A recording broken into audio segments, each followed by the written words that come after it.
আজকে একটা যদি ব্যভিচার হয়, অবাধ মিলামিশা হয় জালসাকে কেন্দ্র করে, তো জালসার প্রধান বক্তাকে আগে উদ্বোধন করবে জাহান্নামে দিয়ে।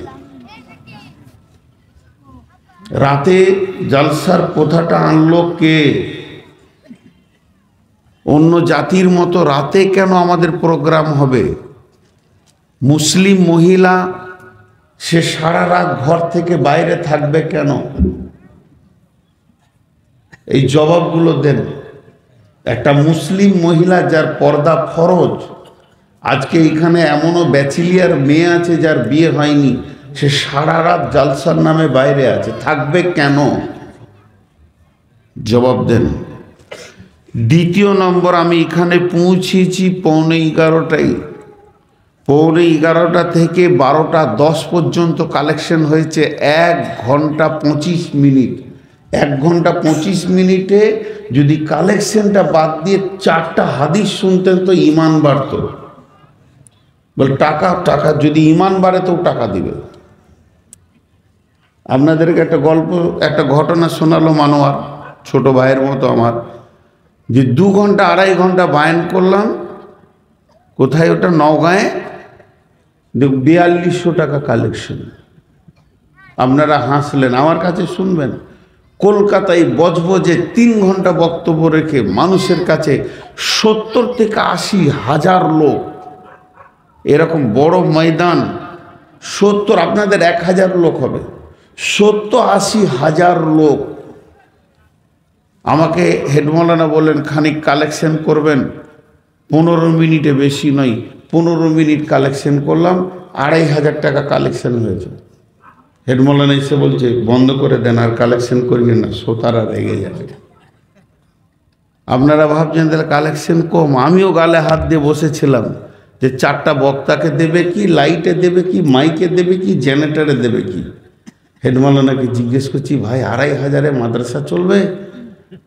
তো উনি বলছেন আমাদের এখানে প্রকাশ্যে কালেকশন করলে রাগ করে, বাচ্চা ছেলেরা দিয়েছে। আমাদের জালসা স্টেজে উঠা পর্যন্ত 36 লক্ষ টাকা নগদ কালেকশন হয়ে গেছে। ওরা জালসায় ঢোকার আগে টাকাটা দিবে, তারপর জালসায় বসবে। কাউন্টার আছে মাদ্রাসায়, কাউন্টারে টাকা দিচ্ছে, এসে জালসায় বসছে। জালসায় কালেকশন করতে দিব না, হাদিস শুনবো।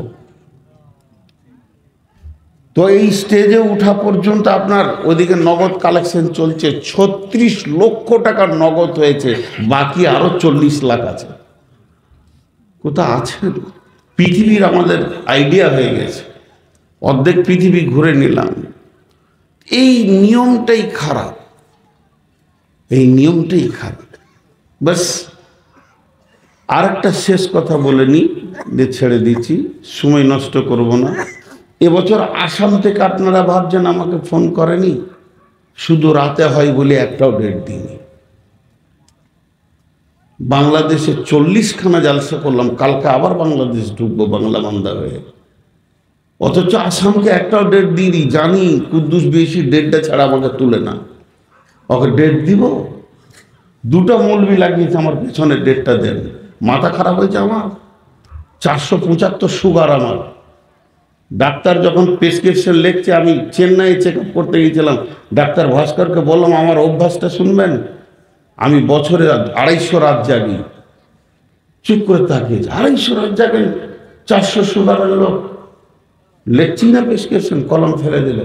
আগে আপনি বলেন যে রাত 10টায় শোবো, তারপর প্রেসক্রিপশন লিখবো। আমার কমিটিকে বলেন না, বুঝছেন? নিজের জান নিজেকে বুঝে নিতে হবে। এই একটা এসেছি বলি বরদাস্ত করলাম, না হলে আমি উঠে পালিয়ে যেতাম, কারণ বাবার ক্ষমতা ছিল না আমাকে বুকে দিয়ে। 475 সুগার নিয়ে চেয়ারে বসেছি।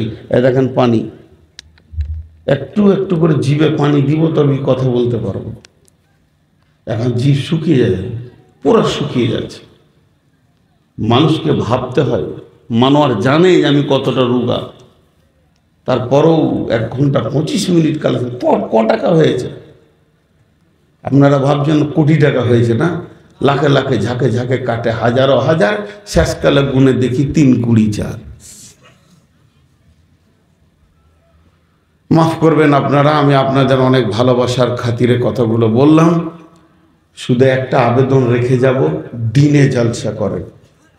বাংলাদেশে ম্যাক্সিমাম জালসা দিনে হয়। দিনে জালসা করেন, লস হলে আমাকে ফোন করবেন, ফোন পেতে টাকা দেবো, কথা দিয়ে গেলাম। দিনে লোক বেশি হবে, রোগা, বয়স্ক, বৃদ্ধ, মহিলা, পুরুষ সবাই আসবে। প্যান্ডেল লাগবে না, খালি স্টেজ হলেই হবে। শীতের দিন রোদে বসে যাবে। জেনারেটর লাগবে না, ছেলে মেয়ে অবাধ মিলামিশা করবে না, চোখের সামনে থাকবে। এবং কোরআন হাদিসের ঠোসে সকাল 10টা থেকে মাগরিবের আগে পর্যন্ত 3খানা বক্তা বায়ান করবে, কালেকশন হবে গোটা বাংলাদেশ হচ্ছে। আর না হয় একবার করেন, যেনারা দিনে জালসা করবেন আমি ডেট দিব, 1 টাকা লাগবে না। দিনে জালসা করেন, একটা করেন, আমি 1 টাকা নিব না। একটা জালসা এসে দেখিয়ে দিব দিনে জালসা কাকে বলে। করেন, ডেট দিব। খালি আমাকে গাড়ির ভাড়াটা দেবেন, রিজার্ভেশনের 1 টাকা নিব না, কথা দিলাম এতগুলো লোকের সামনে। একবার করে দেখেন, দেন লসটা বলবেন। বাস, এখন শ্রোতাদেরকে 2টা কথা বলবো। এই যে ফাঁকটা আছে, এটা শরীয়ত নয়। বহুবার বলেছি এর আগে, এই ফাঁকটা শরীয়ত নয়। আল্লাহ রসুলকে যখন জিব্রাইল বললেন ইকরা বিস্মে রব্বিকাল্লাযী খালাক, নবীজি বললেন আমি পড়তে জানি না, তো বুকের সঙ্গে জড়িয়ে ধরলেন। ইসলামী শিক্ষা শ্রোতা বক্তা কাছে কাছে হবে। सुनने के लिए करीब आओ, समझने के लिए दूर जाओ। বিধায় যতটি শ্রোতা আছেন, আপনারা আমার বাপ, আব্বা, আপনারা আমার ভাই, আপনারা আমার সন্তান, আপনারা আমার বন্ধু, একবার উঠে দাঁড়িয়ে সামনে চলে আসেন। পুরাটা রাস্তা রাখতে হবে না, সবাই একসঙ্গে আসেন। নিজের নিজের ওই খড়গুলো ধরেলেন বসার জন্যে, ওটা হলো না, একদম সামনে, একদম এখানে খার নিয়ে আসেন। এই ঘাসে বসা যাবে, অসুবিধা নেই। চলে আসেন, সব আগে আসেন, বাস চলে আসেন, আগে আসেন।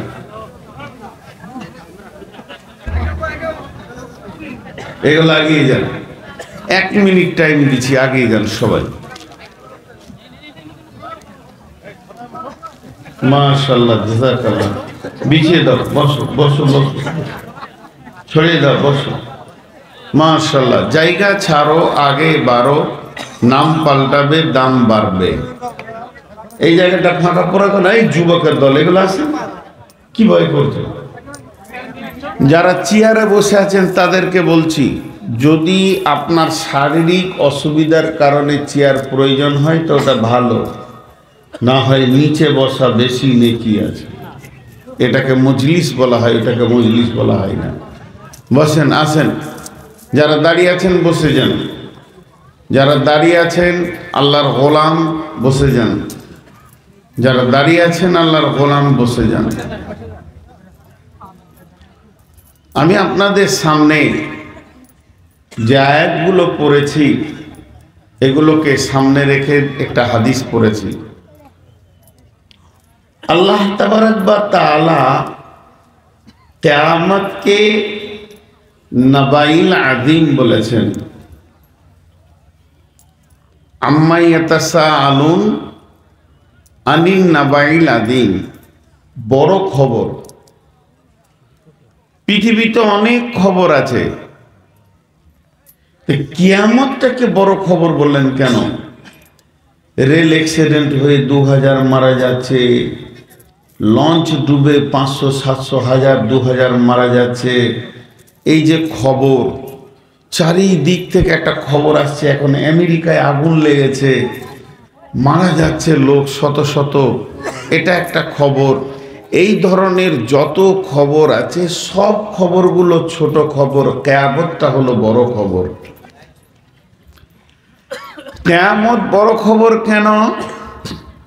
তার যতগুলো কারণ আছে তার মধ্যে একটা অন্যতম কারণ হচ্ছে, পৃথিবীতে যদি অ্যাক্সিডেন্ট হয়ে 5 জন রোডে পড়ে যায় তো 50 জন ছুটে যায় ওকে উদ্ধার করার জন্য।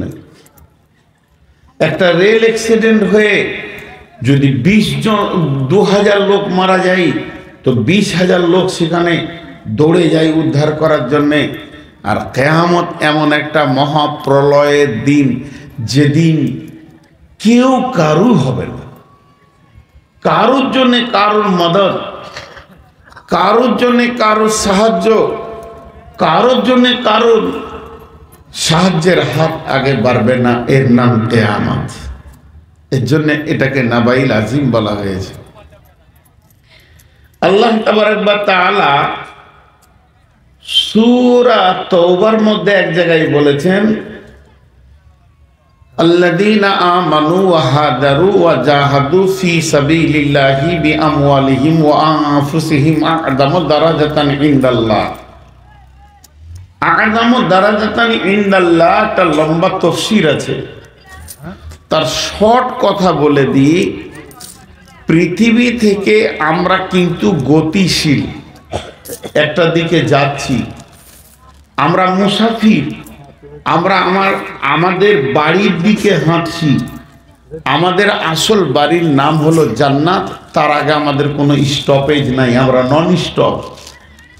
এই পৃথিবীটা আসল ঠিকানা নয়। পৃথিবী ভাঙবে, চুরমার হবে, শেষ হয়ে যাবে কবর। কবর থেকে একদিন সকলকে তুলে নেওয়া হবে কিয়ামত। কিয়ামত একদিন শুরু হবে, বিচার একদিন শেষ হয়ে যাবে, একজনকে দিয়ে শুরু হবে, একজনকে দিয়ে শেষ হবে। কিয়ামত বলে কিছু থাকবে না। পুলসেরাতে পার হয়ে জান্নাতের চৌকাটা পেরিয়ে জান্নাতে চলে যাওয়ার নাম হলো আবাদান। কোরআনে আবাদান শব্দটা বারবার এসেছে জান্নাতের কথা বলতে গিয়ে, জাহান্নামের কথা তো এসেছে। সেটা কি? যে খালিদিনা ফিহা আবাদা। আবাদা মানে অনন্তকাল।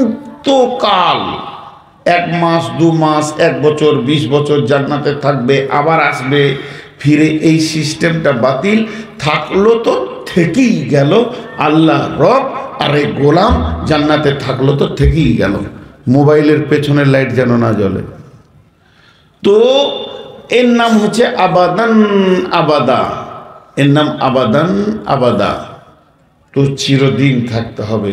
কিন্তু মুশকিল কি হচ্ছে জানেন? আ'যামু দারাজাতান ইনদাল্লাহ। আল্লাহ 5খানা আমলের কথা বলেছেন। যদি পৃথিবীতে ওই 5টা আমল কেউ করে তো ওর মওতের পর থেকে নিয়ে জান্নাত যাওয়ার পর্যন্ত যতগুলি জায়গা ভয়াবহ আছে, কবর আছে, কিয়ামত আছে, পুলসেরাত আছে, ডান হাতে বাঁ হাতে সার্টিফিকেট আছে, মিজানে যখন দাঁড়িপাল্লায় ওজন করা হবে, এইটা একটা জায়গা আছে।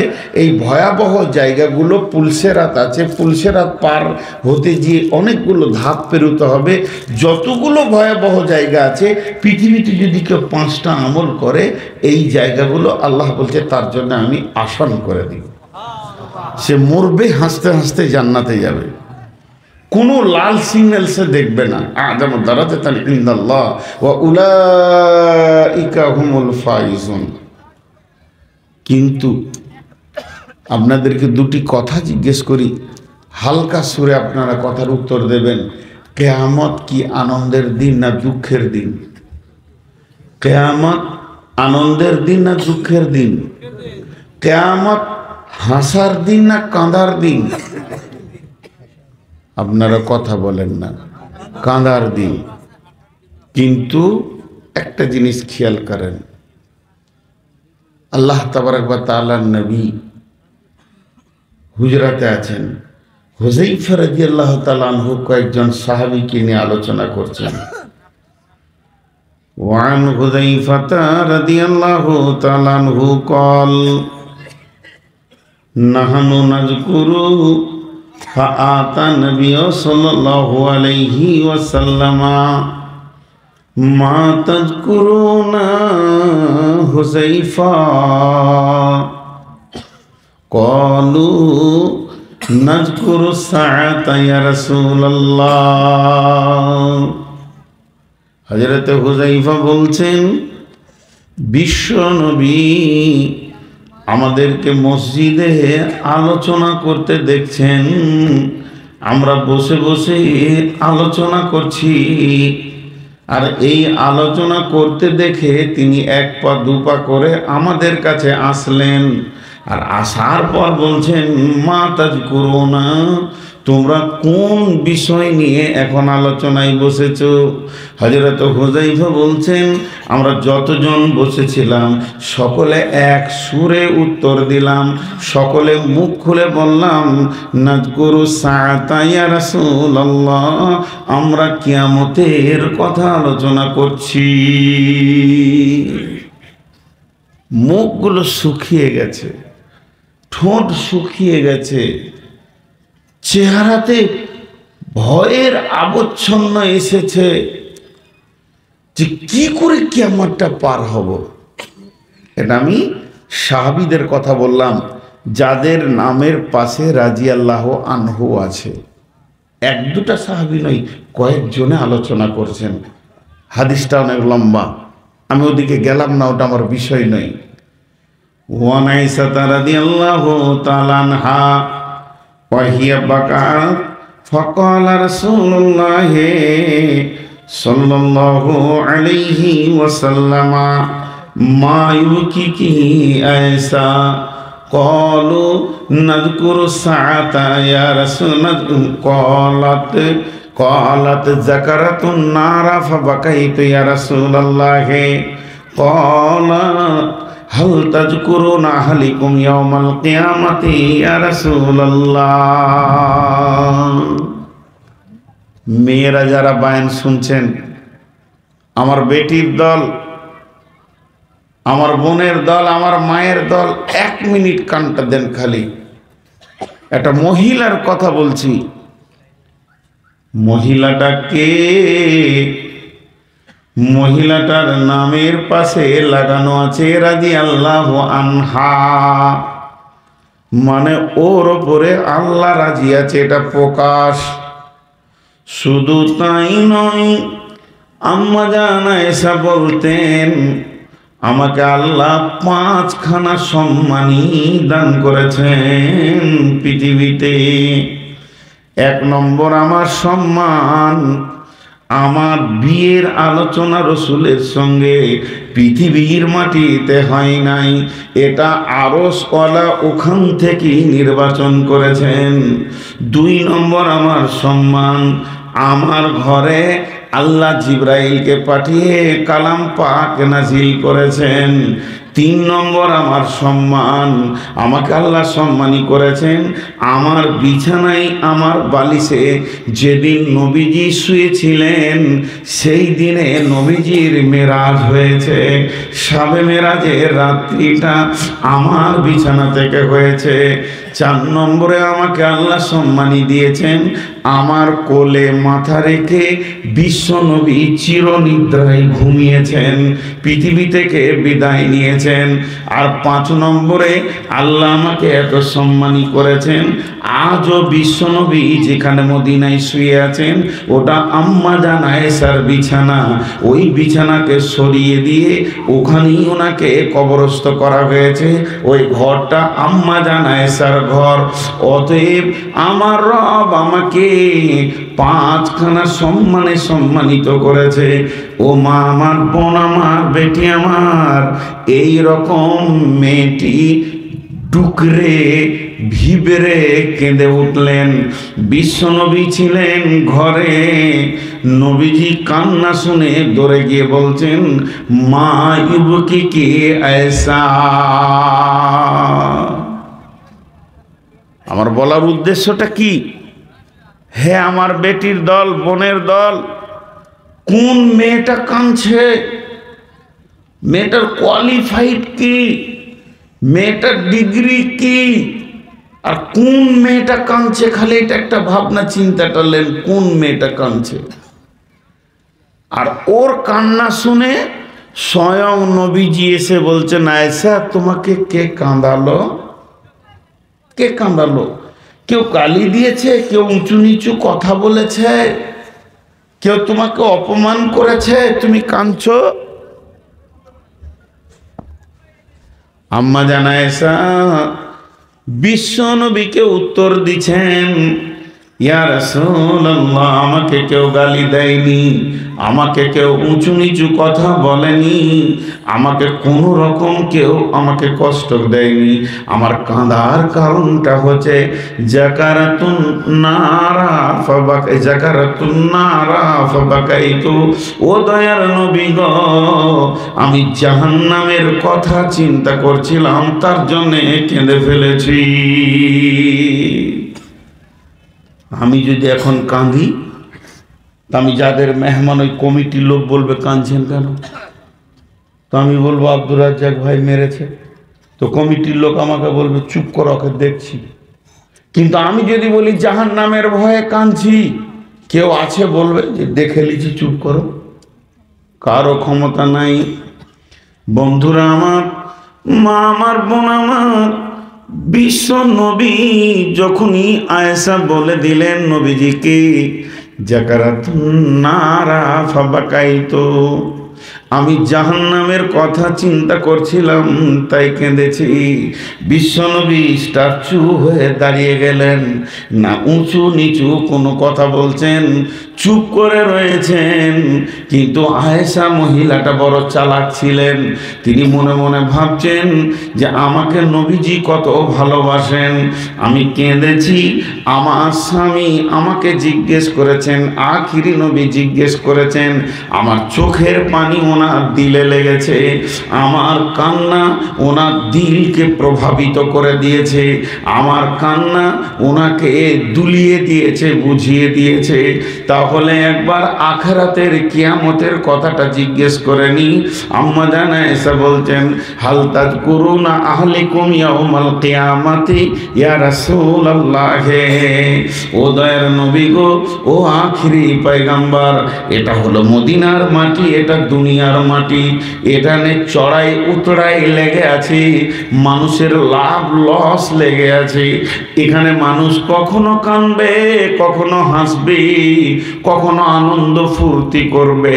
কিন্তু দয়ার নবী গো, যেদিন কাঁদার পালা পড়ে যাবে কিয়ামতের দিন, সেই দিন যখন আমি কাঁদবো, আপনি কি বিবি বলে আমাকে মনে রাখবেন নাকি? আজকে যেমন আপনি আমাকে হৃদয় ভরা প্রেম দিয়ে কথাটা জিজ্ঞেস করলেন, আয়েশা রে তোমাকে কে কাঁদালো, তাহলে কি আমি ওই আশায় থাকবো কঠিন কিয়ামতের দিনে আপনি আমাকে জিজ্ঞেস করবেন? আল্লাহ রসুল তখনও চুপ করে রয়েছেন। এবার হালকা করে উত্তর দিচ্ছেন কি, সালাসাতা মাওয়াতিনা ফালা ইয়াযকুরুনা আহাদুন আহাদান। আয়েশা রে, ওই কিয়ামতের মাঠে তিনটে ভয়াবহ মৌকা এমন আসবে, কেউ কাউকে মনে রাখতে পারবে না, কেউ কারোর জন্য চিন্তা করবে না। হাদিসের মধ্যে আছে, হযরতে ইব্রাহিম আলাইহিস সালাম একজন বিখ্যাত নবী, যার ঈমান এত অটল ছিল, আগুনের ভিতরে 40টা দিন কাটিয়েছিলেন। তার ঈমান এত অটল ছিল, সেখানে ইব্রাহিম খলিল বলা হয়। আল্লাহ যাকে বন্ধু উপাধি দিয়েছেন, ওই জলিল কদর একজন বিখ্যাত নবী, যার নামে আমরা আখিরি নবীর উম্মত হলেও দরুদ পাঠ করি, ওয়ালা আলে ইব্রাহিমা ইন্নাকা হামিদুম মাজিদ।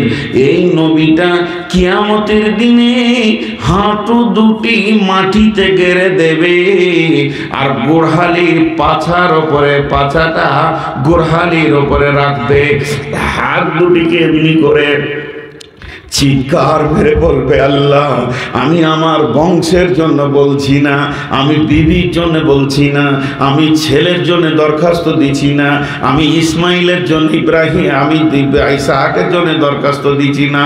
মাবুদ রে, কে কোথায় যাবে আমার দেখার দরকার নাই, তুমি আমাকে বাঁচাও, তুমি আমাকে বাঁচাও। ইব্রাহিমের মতো নবীটা নাফসি নাফসি করবে, আদমের মতো নবীটা নাফসি নাফসি করবে। ওই যে কঠিন কিয়ামতের দিনে আল্লাহ নবী বলছেন, আয়েশা রে, তিনটে এমন মৌকা আসবে কেউ কাউকে মনে রাখতে পারবে না। মানুষ আত্মহারা হয়ে যাবে, ভুলে যাবে, পাগলের মতো দরাদরি করবে। সূরা হজের মধ্যে আছে, ওমা হুম বিশুকরা, তাদেরকে দেখে মনে হবে মাতাল, কিন্তু আসলে তারা মাতাল নয়। আল্লাহর আযাবকে তারা দেখেছে যে মাতালের মতো পাগল হয়ে গেছে। সেই রকম কঠিন দিনে তিনখানা মৌকা আসবে। 50,000 বছরে একটা দিন হবে, তার ভিতরে তিনটে মৌকা আসবে, কেউ কাউকে মনে রাখতে পারবে না। সেই তিনটে মৌকা কি? ইনদাল মিজান, দাড়ি পাল্লাতে যখন ওজন করা হবে নেকি বদিকে, আয়েশা রে, কেউ কাউকে মনে রাখতে পারবে না। আর যখন ডান হাতে আর বাঁ হাতে সার্টিফিকেট দেওয়া হবে, আয়েশা রে, কেউ কাউকে মনে রাখতে পারবে না। আর যখন পুলসেরাতকে জাহান্নামের মুখে রাখা হবে, ইদা উদিয়াত তরিকু ফি জাহারি জাহান্নাম, জাহান্নামের মুখে যখন পুলসেরাতকে রাখা হবে, তখন কেউ কাউকে মনে রাখতে পারবে না। অর্থাৎ বিশ্বনবী বুঝাতে চাইলেন, আয়েশা রে, আমি আখিরি নবী হয়েও তোমাকে মনে রাখতে পারবো না। এর নাম কঠিন দিন, এর নাম কঠিন দিন, এর নাম কঠিন দিন। আমরা সারা জীবন শুনে এসেছি কিয়ামতের দিন হচ্ছে কঠিন দিন। আজকে ওরা পজিটিভ বয়ান করব, সব থেকে আনন্দের দিন হলো কিয়ামতের দিন। এর ওপরে আমি আপনাদেরকে আজকে হাদিস আর কোরআন শোনাবো। জি, কিয়ামতের দিনে মানুষ এত আনন্দিত হবে যে লাফাবে। কোরআন আছে, কোরআনের ভাষা, তারা লাফাবে। কিয়ামতের মতো দিনে 5খানা নিয়ামত আছে, 5খানা নিয়ামত আছে, যেগুলোতে মানুষ অনেক হৃদয় ভরা শান্তি পাবে। 5টা এমন নিয়ামত আছে যে মানুষ হৃদয় ভরে শান্তি পাবে কঠিন কিয়ামতের দিনেও। সেই 5টার মধ্যে আপনাদেরকে 1-2 করে শোনাবো। বিসমিল্লাহির রহমানির রহিম। يوم ترى المؤمنين والمؤمنات يسعى نورهم بين أيديهم وبأيمانهم بشراكم اليوم جنات تجري من تحتها الأنهار خالدين فيها وذلك هو الفوز العظيم। কঠিন কিয়ামতের দিনে সব থেকে 5খানা বড় নিয়ামত আছে, যেগুলোতে মানুষ আনন্দিত হবে কিয়ামতের মাঠে। এখন আপনাদেরকে জিজ্ঞেস করি, কিয়ামতের দিনে মানুষের প্রথম প্রয়োজনটা কি হবে বলেন? কিয়ামতের দিনে ধরেন এক্ষুনি কিয়ামত শুরু হয়ে গেল, প্রথম প্রয়োজনটা কি হবে? কি জিনিস নেবে? পৃথিবী তো ধ্বংস হবে, বিশ্বটা জিরো অবস্থায় থাকবে 40 বছর। সূরা জুমারে আছে, তাফসীরে আছে, বিশ্বটা জিরো অবস্থায় থাকবে 40 বছর। সূর্য উঠবে না, ডুববে না, দিন রাত হবে না, শুনশান, একটা প্রাণী বেঁচে থাকবে না, একটা পিপুলিকা বেঁচে থাকবে না। ইসরাফিল সুর ফুঁকবে টোটাল 2 বার, হাদিসে আছে 3 বার। ইসরাফিল সুর ফুঁকবে 2 বার। প্রথম সুরটা যখন ইসরাফিল ফুঁকবে, পৃথিবী ধ্বংস হয়ে, এদিকার সময়টা কাটাতে চাইছি না, কুলাবে না সময়, এক কথাই বলে দিচ্ছি, মেয়েরা রুটি করে তো রুটির খোলার মতো হয়ে যাবে পৃথিবীটা, বিশ্বটা। জমি জায়গা, ঘর বাড়ি, পুকুর বাগান, নদী নালা, খাল বিল, জলাশয় কিচ্ছু থাকবে না, একটা রুটির খোলার মতো হয়ে যাবে। সমস্ত মানুষ, প্রাণী, জীব জন্তু মাটি চাপা পড়ে যাবে, কেউ বেঁচে থাকবে না। কুল্লুমান আলাইহা ফান ওয়া ইয়াবকা ওয়াজহু রাব্বিকা যুল জালালি ওয়াল ইকরাম, একমাত্র আল্লাহ বেঁচে থাকবেন। আর একজন যাকে আল্লাহ চাইবেন, ইল্লা মান শা আল্লাহ, কোরআনে এই শব্দটা এসেছে, তার মানে আল্লাহ যাকে চাইবেন তাকে জীবিত রাখবে। তো এই ইল্লা মান শা আল্লাহ বলতে বিভিন্ন তফসির, কেউ বলছে 4 ফেরেশতা থাকবে, কেউ বলছে 8 ফেরেশতা থাকবে, কেউ বলেছে মুসা আলাইহিস সালাম থাকবে। ভেজালেও যাচ্ছি না, ওই তফসিরগুলো তুলছি না, আমি শর্ট করছি মেন বায়ানে যাওয়ার জন্য। সুম্মা নুফিকা ফিহি উখরা, দ্বিতীয় সুর যখন ইসরাফিল ফুঁকবে, ফাইদা হুম কিয়ামুন ইয়ানজুরুন, মানুষ উঠবে। কি দরকার হবে? উঠবে হুফাতান গোরাতান গুরলান, পায়ে জুতো থাকবে না, শরীরে কাপড় থাকবে না, আর খাতনা করা থাকবে না, পুরুষদের মুসলমানি দেওয়া থাকবে না, খাতনা দিতে গিয়ে আমাদের লিঙ্গ ছেদ করতে হয় এইটা থাকবে না। হুফাতান গোরাতান গুরলান, এই অবস্থায় কিয়ামতের মাঠে উঠবেই। তাহলে প্রথম প্রয়োজনটা কি হবে? বিশ্বটা চলে গেছে, ধ্বংস হয়ে গেছে, সূর্য নাই, চন্দ্র নাই, আলো নাই, নাই তো নাই জেনারেটর নাই, বিদ্যুৎ প্রকল্প নাই, নাই তো নাই কারেন্ট নাই, কিছুই নাই, জোনাকি পোকাও নাই, মোমবাতি নাই, দেশলাই নাই, মানে বিশ্বটা আঁধার হয়ে থাকবে। ওয়া আশরাকাতিল আরদু বিনূরি রাব্বিহা ওয়া উযিয়াল কিতাব, বিশ্বটা আঁধার কিন্তু আলো হবে আল্লাহ নূরের তাজাল্লিতে।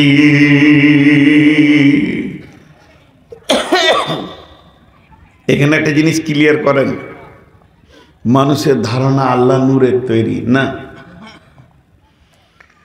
আল্লাহ নূরের তৈরি নয়। আল্লাহ আল্লাহ, উনি কিসের তৈরি আল্লাহই জানেন।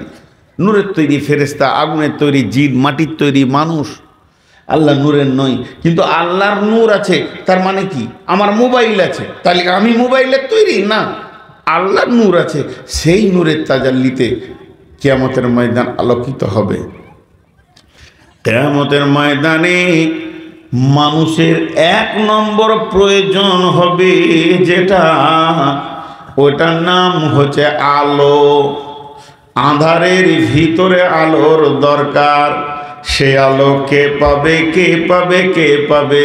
আল্লাহ তাবারাক ওয়া তাআলা বলছেন, ইয়াউমা তারাল মুমিনিনা ওয়াল মুমিনাতি ইয়াসআ নূরুহুম বাইনা আইদিহিম ওয়া বিআইমানিহিম বুশরাকুমুল ইয়াউম জান্নাতুন তাজরি মিন তাহতিহাল আনহার।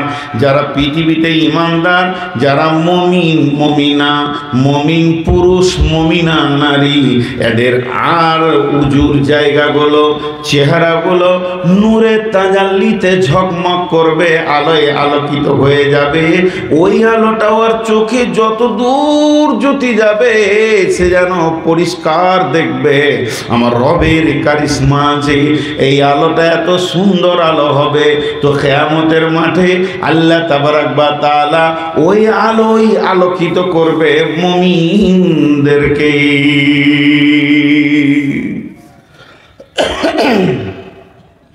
কিন্তু মজার জিনিসটা দেখেন, ওইখানেই মুনাফিক থাকবে, ওইখানেই মুনাফিক থাকবে, কিন্তু তারা দেখতে পাবে না। জিন জাতি যাকে দেখা দিবে, ফেরেশতা যাকে দেখা দিবে, সে দেখতে পাবে। আমাকে একটা জিন এখন দেখা দিচ্ছে, আমি দেখতে পেয়েছি, আপনি আমার পাশে আছেন, আপনি দেখতে পেয়েছেন না। তো ঠিক আল্লাহর সেই নূরের তাজাল্লিটা এমন হবে, আল্লাহ যাকে দেখানোর ইচ্ছা করবেন সে দেখবে, বাকি কেউ দেখতে পাবে না। কিন্তু এই নূরটার কত মজা ঢুকানো আছে জানেন? এই নূরটার ভিতরে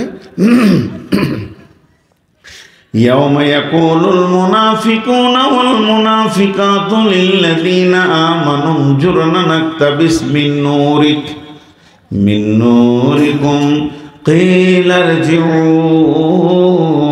ওয়ারাআকুম ফালতামিসু নূরা ফাদুরিবা বাইনাহুম বিসুরিন লাহু বাবুন বাতিনুহু ফীহি রাহমাতুন ওয়া জাহিরুহু মিন কিবালিহিল আযাব ইউনাদুনহুম আলাম নাকুম মা'কুম ক্বালু বালা ওয়ালাকিন্নাকুম ফাতানতুম আনফুসাকুম ওয়া তারাব্বাসতুম ওয়ারতাবতুম ওয়া গাররাতকুমুল আমানিয়ু হাত্তা জাআ আমরুল্লাহি ওয়া গাররাকুম বিল্লাহিল গারুর।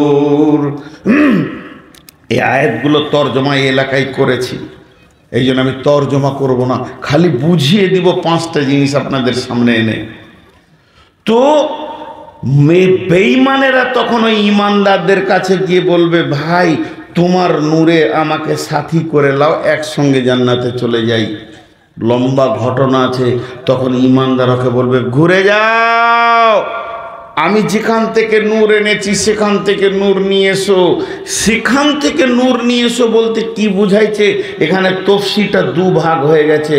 একজন বলতে চাইছে, ওকে বলছে ওখান থেকে নূর নিয়ে এসো, তার মানে আমি কিয়ামতের মাঠে উঠেছি, আমি আল্লাহর কাছে নূর পেয়ে গেছি, আমাকে আল্লাহ নূরের তাজাল্লিতে আলোয় আলোকিত করে দিয়েছে। তোমার সাথে তো আল্লাহর কোনো দুশ্মনী নাই, আমি যেমন আল্লাহর গোলাম, তুমিও আল্লাহর গোলাম, তুমি আল্লাহর কাছে চলে যাও, তোমার রব তোমাকে নূর দিয়ে দেবে, ওই নিয়ে তুমি জান্নাতে চলে যাবে।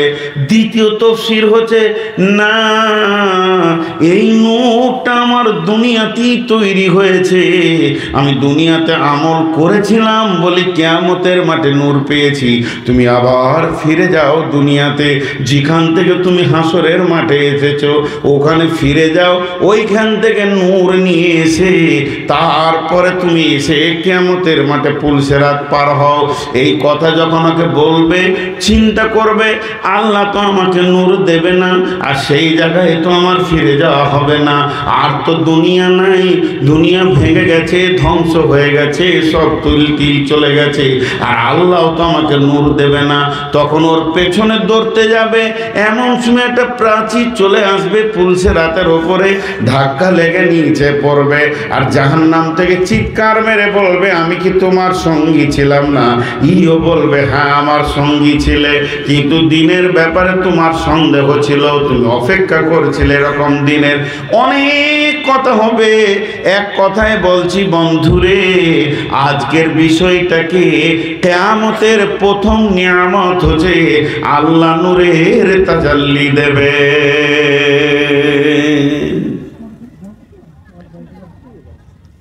নূরটা কত মজার জানেন? মজার আরেকটা বলে 2 নম্বরটা ধরবো। নূরটা কত মজা, এই আরেকটা শুনেন।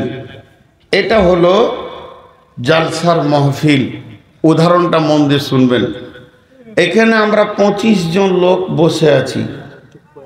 ঠিক মাগরিবের 10 মিনিট আগে আমরা গল্প করছি, চা খেয়েছি, আজকের প্রোগ্রাম নিয়ে একটা আলোচনা করছি। এমন সময় মসজিদে আজান শুরু হয়ে গেল, মাগরিবের টাইম হয়ে গেল, গল্প করতে করতে আজান হয়ে গেল। লোক ছিলাম 25টা। ধ্যানের সঙ্গে শুনবেন, এই 25টা লোকের ভিতরে 15টা লোক মসজিদ ঢুকে গেল, কাতারে বসে গেল, আর 10টা লোক উঠে মসজিদ ঢুকলো না, তবে উজু করার পানি খুঁজছে, উজুর জায়গা, উজুর কল, উজুর ট্যাপ, উজুর বদনা খুঁজে বেড়াচ্ছে। এখন আপনাদের কাছে আমার প্রশ্ন, এই 10 জনার উজু নাই, ওই 15 জনার উজু আছে, এ ব্যাপারে কোনো সন্দেহ আছে? একবার মুখ খুলেন, সন্দেহ আছে? ওই 15 জনার উজু আছে, এ ব্যাপারে কোনো সন্দেহ নেই, এটা পরিষ্কার। আপনারা মুখ খুলেন না কেন? এ ব্যাপারে কোনো সন্দেহ নেই। এবার শুনেন আল্লাহ কি বলছেন, ইয়াউমা তাবিয়াজ্জু উজুহু وتسود وجوه فأما الذين اسودت وجوههم أكفرتم بعد إيمانكم فذوقوا العذاب بما كنتم تكفرون ولم يبيجت وجوههم ففي رحمة الله هم فيها خالدون। এই কথাটা শুনেন, কিয়ামত হবে, পুলিশের হাত লাগান ফিটিং করা হবে, জাহান্নামকে আনা হবে, দাঁড়িপাল্লা আনা হবে, নেকি বদি ওজন হবে, নেকি কম হলো কি গুনাহ বেশি হলো, নেকি বেশি হলো কি গুনাহ কম হলো, অনেক ভেজাল।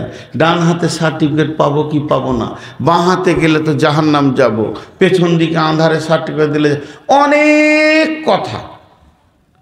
আল্লাহ বলছে সব কথা বাদ দিয়ে দে, তুই সব কথা বাদ দিয়ে দে, এত চিন্তা তোকে করতে হবে না। কিয়ামতের মাঠে যখনই তুই উঠবি তোর শরীরে নূরের তাজাল্লি চলে আসবে, আর না হয় আসবে না। যখনই তোর শরীরে নূরের তাজাল্লি চলে আসবে, ওয়ালাম মিয়াজাত উজুহুহুম ফাফি রাহমাতিল্লাহি হুম ফিহা খালিদুন। যখনই দেখবি তোর শরীরে নূরের তাজাল্লি চলে এসেছে, তুই তখনই জেনে নিবি আমি জান্নাতি হয়ে গেছি, আমি নিশ্চিত হয়ে গেছি। ফাফি রাহমাতিল্লাহি, আল্লাহর দয়ার গণ্ডির ভিতরে আমি ঢুকে গেছি, আল্লাহর রহমতের নজরে আমি ঢুকে গেছি, আল্লাহ তার গণ্ডিতে আমাকে করে নিয়েছে, এ ব্যাপারে তোর কোনো সন্দেহ থাকবে না। তো এই নূরের তাজাল্লিটাই তোকে কিয়ামতের মাঠে আনন্দিত করে দেবে। কথাটা বুঝাতে পারলাম? হিসাব কখন হবে ওইদিকে তোকে মাথা ঘামাতে হবে না। কিয়ামতের মাঠে উঠেছিস, বডিতে নূর লেগে গেছে। সূরা আল ইমরান আল্লাহ বলছে যে ফাফি রাহমাতিল্লাহি হুম ফিহা খালিদুন, তুই আল্লাহর রহমতের আওতাভুক্ত চলে এসেছিস, গণ্ডিতে চলে এসেছিস, এ ব্যাপারে তোর আর কোনো সন্দেহ নেই, এ ব্যাপারে তোকে আর কোনো চিন্তা করতে হবে না। হযরত আবু হুরায়রা উজু করছেন, সাহাবীদের মতো মতান্তর ছিল, মতদ্বন্দ্ব ছিল না, মতান্তর ছিল, মতদ্বন্দ্ব ছিল না। হযরত আবু হুরায়রা উজু করতে করতে ও পানিটাকে এই পর্যন্ত আছে কোরআনে, ফাগসিলু উজুহাকুম ওয়া আইদিয়াকুম ইলাল মারাফিক ওয়ামসাহু বিরুউসিকুম, তো এই মারাফিক বলতে এইটাকে বলা হয় এতটা। আবু হুরায়রা পানি টানতে টানতে আরো 4 আঙ্গুল 6 আঙ্গুল উপরে টানছে এমনি করে। হযরত উমর কড়া লোক, ই যত নরম ও তত কড়া। হযরত উমর এমনি করে ওর গর্দনে ধরেছে, ওই মুফতি হয়েছিস তুই, পানি টানতে টানতে এই পর্যন্ত কেন নিয়ে যাবি? তো উজু শিখাইছিস? তো বলছে ভাই আমি পানি নিয়েছি। দুজনেই সাহাবী, ওর গর্দন ধরে রসুলের কাছে নিয়ে গেছে, নবী বলছে গর্দনটা ছাড়ো। তো বলছে শুনেন ওর উজু করাটা দেখেন। বলছে তুমি গর্দন ছাড়ো। এই আবু হুরায়রা তুমি কেমন করে উজু করছো? ইয়া রাসূলুল্লাহ উজুর আয়াত কি আছে, আল্লাহর হুকুম কি আছে? ফাগসিলু উজুহাকুম ইয়াল্লাযিনা আমানু ইযা কুনতুম ইলাস সালাত ফাগসিলু উজুহাকুম ওয়া আইদিয়াকুম ইলাল মারাফিক, এই কোনায় পর্যন্ত, এই হাতটা পর্যন্ত। আবু হুরায়রা তুমি কতটা দিচ্ছ? একটু আগে বাড়াইছি। আবু হুরায়রা ওমর বলছে দেখছেন দেখছেন, এই তুমি চুপ করো, যা জিজ্ঞেস করার আমি করছি। আবু হুরায়রাকে নবীজি বললেন, আবু হুরায়রা রে তুমি পানিটা কেন আগে বাড়াচ্ছ বলো?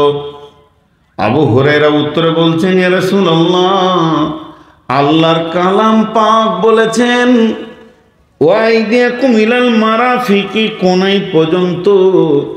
আমি তো উজুর নিয়তে কোনাই পর্যন্ত নিই, এর থেকে তো আমি নতুন আয়াত নাজিল করতে পারবো না। আমার মাবুদ যেটা বলেছেন ওটাই ঠিক, ওটাই আমার ঈমান, ওটাই আমার আকীদা।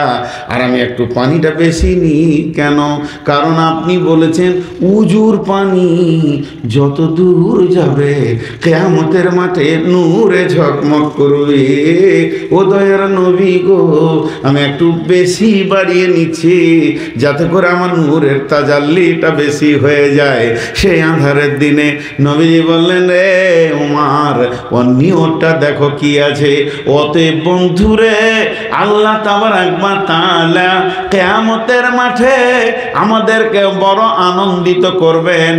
হাল আতাকা হাদিসুল গাসিয়া উজুহু ইয়াউমাইদিন খাসিয়া উজুহু ইয়াউমাইদিন নাঈমা। সেই দিন দুই ধরনের চেহারা দেখা যাবে। একটা কালো বিবর্ণ চেহারা, মাথা নিচু দিয়ে হবে, আর একটা চেহারা হবে সুন্দর উজ্জ্বল বর্ণ, উপর দিকে উঠবে। আল্লাহ তাবারক ওয়া তাআলা বলছেন, তোমার বডিতে নূর লেগে গেছে, তোমার টেনশন শেষ হয়ে গেছে। কিয়ামতের মাঠে তোমার টেনশন শেষ হয়ে গেছে। আজকে আমাদের অবস্থা কি? নূরের তাজাল্লি এটা আল্লাহর তরফ থেকে আসবে, আর বেঈমানেরা কিছু দেখতে পাবে না, ঘুর ঘুর করবে, আঁধারে মার খাবে। তাদের জাহান্নামের আগুনের রং হচ্ছে কালো। জাহান্নামে একে অপরকে দেখতে পাবে না, খুব ভয়াবহ কালো অন্ধকার জাহান্নামের আগুনের রং। এটা হলো কিয়ামতের 1 নম্বর নিয়ামত।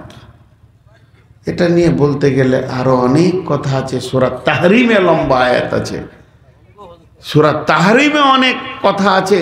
আল্লাহ তাবারক ওয়া তাআলাকে বলবে ইয়াসা নূরুহুম, জি ইয়া আইয়ুহাল্লাযীনা আমানু তুবু ইলাল্লাহি তাওবাতান নাসুহা আসা রাব্বুকুম আইয়ুকাফিরা আনকুম সাইয়্যাতিকুম ওয়া ইউদখিলাকুম জান্নাতিন তাজরি মিন তাহতিহাল আনহার ইয়াওমা লা ইউযিল্লাহু নাবিয়্যা ওয়াল্লাযীনা আমানু মা'আহু নূরুহুম ইয়াসআ বাইনা আইদিহিম ওয়া বিআইমানিহিম ইয়াকুলুনা রব্বানা আতমিম লানা নূরানা ওয়াগফির লানা ইন্নাকা আলা কুল্লি শাইইন কাদির। নূরটা কি থেকে তৈরি হবে? এই একটা মিনিট, মানে আমার কবরস্থান প্রেসিডেন্ট অভ্যর্থনাটা বাকি আছে না, কোরআনের আয়াত বন্ধ করে অভ্যর্থনা কাকে আপনি প্রাধান্য দিচ্ছেন? কোরআনের থেকে? আজীব কথা। না, আমি বাংলাদেশে এমপিকে মুখ খুলতে দিইনি, বসে থাক। কোরআনের তফসির চলছে, কেন অভ্যন্তরে কাউকে দরকার নেই। আচ্ছা, গোরস্থানের কথা, গোরস্থানের প্রেসিডেন্ট, তার মানে ও জানে আজরাইল কবে কবে আসবে। বলছে গোরস্থানের উন্নতি কল্পে জালসা করেছি বাংলাদেশে। বললাম তো পিস্তল কিনো, প্রতিদিন মারো আর বড়। গোরস্থানের উন্নতি মানেই তো পিস্তল কিনো। গোরস্থান কমিটি জানবে আজরাইল কবে আসবে, আজরাইল কবে যাবে।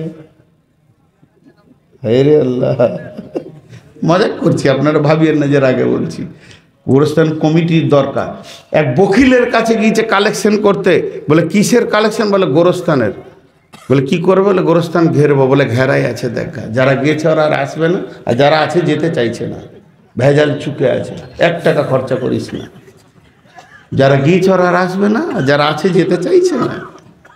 খামকা এগুলা কি সব বলছে, অভ্যন্তনা করবো, কোরআন শরীফ বন্ধ করে দেন। তো ওই লোকগুলো বলবে ইয়াকুলুনা রব্বানা আতিম লানা নূরানা ওয়াগফির লানা জুনুবানা। হে আল্লাহ, তুমি আমাদের নূরগুলোকে বাড়াতে থাকো আর আমাদের গুনাহগুলোকে মাফ করতে থাকো। ইয়াতমিম লানা নূরানা, নূরকে তুমি পরিপূর্ণ করে দাও। ওয়াগফির লানা জুনুবানা, এবং আমাদের গুনাহগুলোকে মাফ করতে থাকো।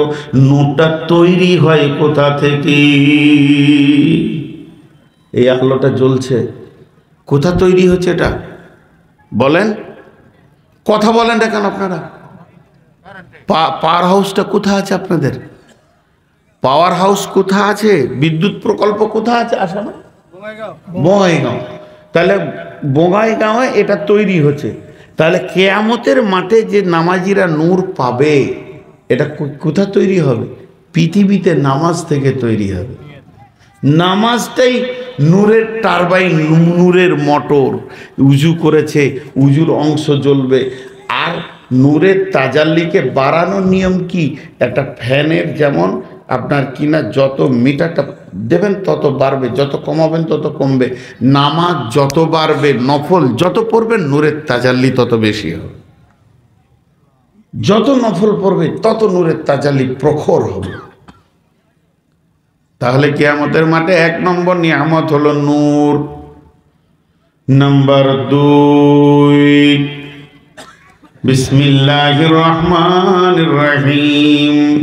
ফাআম্মা মান উতিয়া কিতাবাহু বিয়ামিনিহি ফাসাওফা ইউহাসাবু হিসাবান ইয়াসীরা ওয়া ইয়ানকালিবু ইলা আহলিহি মাসরুরা।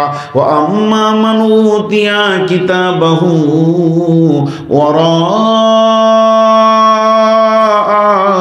জহরিহি ফাসাওফা ইয়াদউ সুবুরা ওয়া ইয়াসলা সাঈরা।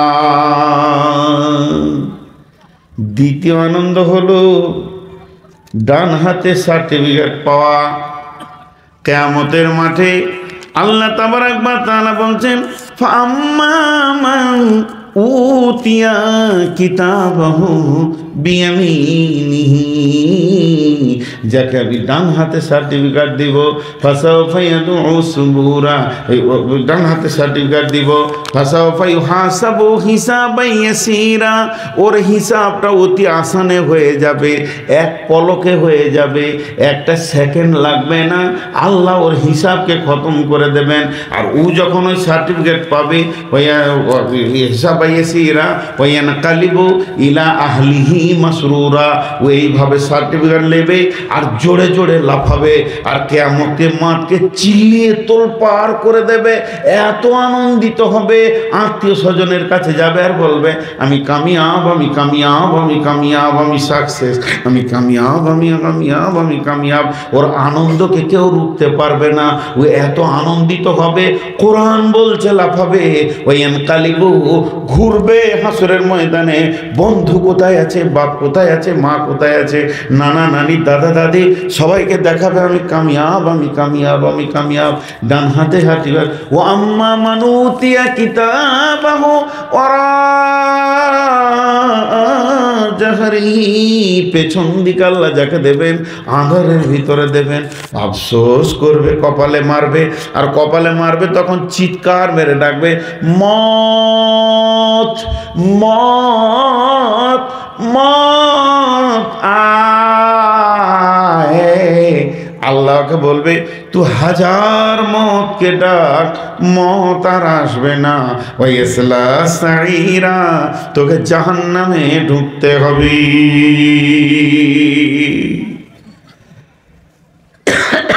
মতকে ডাকবে কেন? কোরআন বলছি, এটা হাদিস লাগছে সহিহ। মতকে ডাকবে কেন অন্য কাউকে বাদ দিয়ে? মতকে ডাকার কারণ হচ্ছে, ও ভালো করে জানে মত এমন একটা বস্তুর নাম, মত এমন একটা জিনিসের নাম, মত এমন একটা খাদ্যর নাম, মত এমন একটা গাড়ির নাম। ও যদি আসে স্থানান্তরিত করে দেয় মানুষকে। একদিন আমি তো ছিলাম মা বাপ, ভাই বোন, ছেলে পিলে, বউ বেটি, নাতি পুতির মধ্যখানে, জমি জায়গা, ঘর বাড়ি, আত্মীয় স্বজনের মাঝে। যেদিন মত আমার কাছে গেছিল, সেদিন আমাকে ওখান থেকে টেনে নিয়ে স্থানান্তরিত করে দিয়েছে, আরেক জায়গায় পৌঁছে দিয়েছে। তো আজকের কিয়ামতের মাঠে যদি মত একবার এসে যায়, আমাকে এখান থেকে তুলে নিয়ে অন্য জায়গায় করে দেবে, তাহলে আমি জাহান্নাম, পুলসেরাত, এগুলো ভেজাল থেকে বেঁচে যাব। আমার আল্লাহ বলছে, তুই 1000 বার মতকেও যদি ডাকিস, মত তোর কাছে আসবে না। ওই ইসলা সাঈরা, তোর জন্যে জাহান্নাম অবধারিত রয়েছে। কথা বুঝাতে পারলাম আপনাদেরকে? তাহলে কিয়ামতের মাঠে দ্বিতীয় আনন্দ কি? ডান হাতে সার্টিফিকেট। কথা বলে না লোক। আপনাদের কি মন খারাপ নাকি? তো কথা বলছেন না কেন তা? হ্যাঁ, তো আপনারা কথা না বললে আমি কি করে বুঝবো যে খারাপ লাগছে? তাহলে দুইটা হলো, পাঁচটার মধ্যে দুইটা হলো, আর তিনটে আছে। জি, রাগ করছেন নাকি? তারপর আমার আয়াতটা শেষ হলো, একটা ছেদ হলো, আবার দ্বিতীয় ছেদ ধরবো, তারপরে গামছাটা দিয়ে দে। জি, আমাদের পশ্চিমবঙ্গে যদি গলায় গামছা দেয় তো কেস হয়ে যাবে। সব থেকে নোংরা কাজ হচ্ছে গলায় গামছা দেওয়া। না ঝামেলা বেরোলেন, নাহলে ওরা মনে মনে করবে যে পাবো না আর নাকি। আর বলতে হবে না, গলায় দিয়ে দে, টেঙ্গে দেন এখানে বাসে। তিনি আমাদের কার্যকরী মেইনটেনেন্স কমিটির সম্পাদক, অভ্যর্থনা কমিটি। আর ইনি হইল আমাদের সভাপতি এই কবরস্থানের, সেক্রেটারি। আর ইনি হইল আমাদের কবরস্থানের প্রেসিডেন্ট। আল্লাহ, কবরে যেতে গেলেও এদের শুধুই থাকবে নাকি? কোন ভেজা!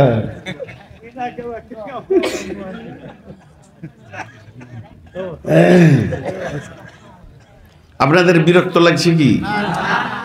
লাগবে কেন? বকছি যে আমি আগামী বছর থেকে দিনে জালসা যদি হয় তা আসবো, তাছাড়া আসবো না। আর না হয় আমার টাইম থাকবে 8টা থেকে 10টা। নেবে নেবে, না নেবে না নেবে। লোক হবে তাও ভালো, না হবে তাও ভালো। 3 জন থাকবে, 3 জনকে বলবো, বাস। ভেজাল চুকে রাতে জালসা বন্ধ করেন, তওবা করেন। তাহলে 2টা বলা হলো। এবার নাম্বার 3। আচ্ছা, এই দাঁড়িয়ে এখানে বসেন, বসেন। আর পেছনে 2-3 জন দাঁড়িয়ে আছে, আর আমার বায়ানটা ভয়ে আগাচ্ছে না। কেন বলেন তো? ওরা পকেটে হাত দিয়ে দাঁড়িয়েছে, আমি নামলেই মারবে।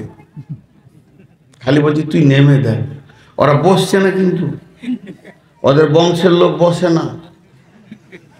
বসলেই বংশ মর্যাদা শেষ হয়ে যাবে, বাপদাদার বদনাম হয়ে যাবে। ওর দাদা বসে নাই, ওর বাপও বসে নাই, ও বসবে না কোনো মহফিল, ওর ছেলে পেলেও বসবে না। জিজ্ঞেস করবে যে জাতটাকে শেষ করে দিলি বাপ। তো বসে গেছে, ফের কোন ভেজাল হলো? সকলে একবার বলি আলহামদুলিল্লাহ। মনোয়ার মৌলবি যা চেঁচাইছে, আল্লাহকে শক্তি দিয়েছে, চিল্লিয়ে শেষ করে দেয়। আমি চিল্লাইতে পারি না। এবার চলেন নাম্বার 3টা বলছি। বিসমিল্লাহির রহমানির রহিম। ইন্না আ'তাইনাকাল কাউসার ফাসাল্লি লিরাব্বিকা ওয়ানহার ইন্না শানিআকা হুয়াল আবতার। আল্লাহ তাবারক ওয়া তাআলা হাউজে কাউসারটা রেখেছেন কিয়ামতের ময়দানে। হাউজে কাউসারের লম্বা তফসির আছে। কেউ কেউ বলছে হাউজে কাউসারের ঝর্ণাটা ফেরদাউসের জান্নাত থেকে তৈরি থাকবে। কেউ বলছে বন্ধু, বর্তমানে যেটা তোমরা জমজমের পানি মক্কাতে পান করছো, এই জমজমটাই হাউজে কাউসারে পরিণত হবে। কোন মুফাসসির বলছেন যে হাউজে কাউসার 2টি দেশের নাম নিয়েছে ইমান প্রদেশ থেকে আল্লাহর নবী, আর একটা দেশের নাম নিয়ে বলেছেন এত দূরত্ব হবে, চৌকান্না হাওয়াজটা হবে, আর তার মধ্যে শীতল মধুর পানি আছে, যে পানিটা একবার পান করলে জান ঠান্ডা হয়ে যাবে। কিয়ামতের মাঠে এই হাউসটা রাখা থাকবে। আল্লাহর নবী বলছেন, আমি যখন মেরাজের রাত্রিতে গেলাম, আমাকে জান্নাত দেখানো হয়েছে, জাহান্নাম দেখানো হয়েছে, আমাকে সেই সাথে হাউজে কাউসারটাও দেখানো হয়েছে, আমি সেগুলো দেখলাম। হাউজে কাউসারের বাঁধটা রয়েছে সোনা চাঁদি লুলু মারজাক দিয়ে বাঁধানো।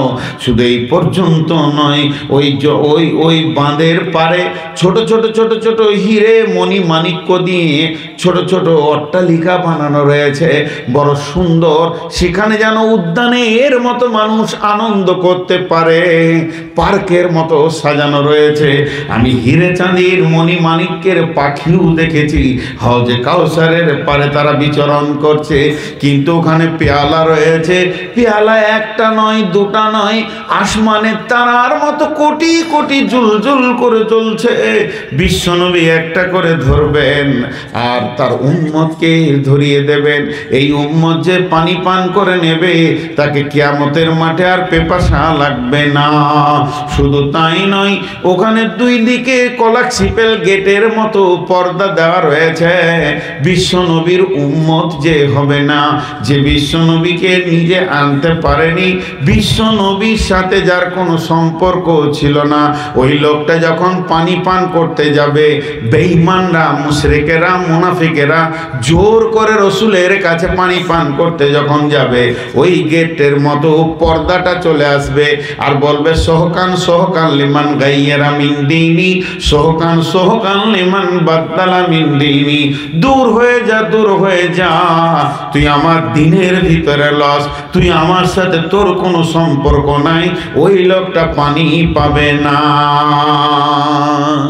আর যাকে নবীজি একবার বলে দেবে সোহকান, সোহকান মানে দূর হয়ে যা, আর ওই দিনের মতো মিজাজ বিশ্বনবীর কোনোদিন দেখায়নি আর দেখাবে না।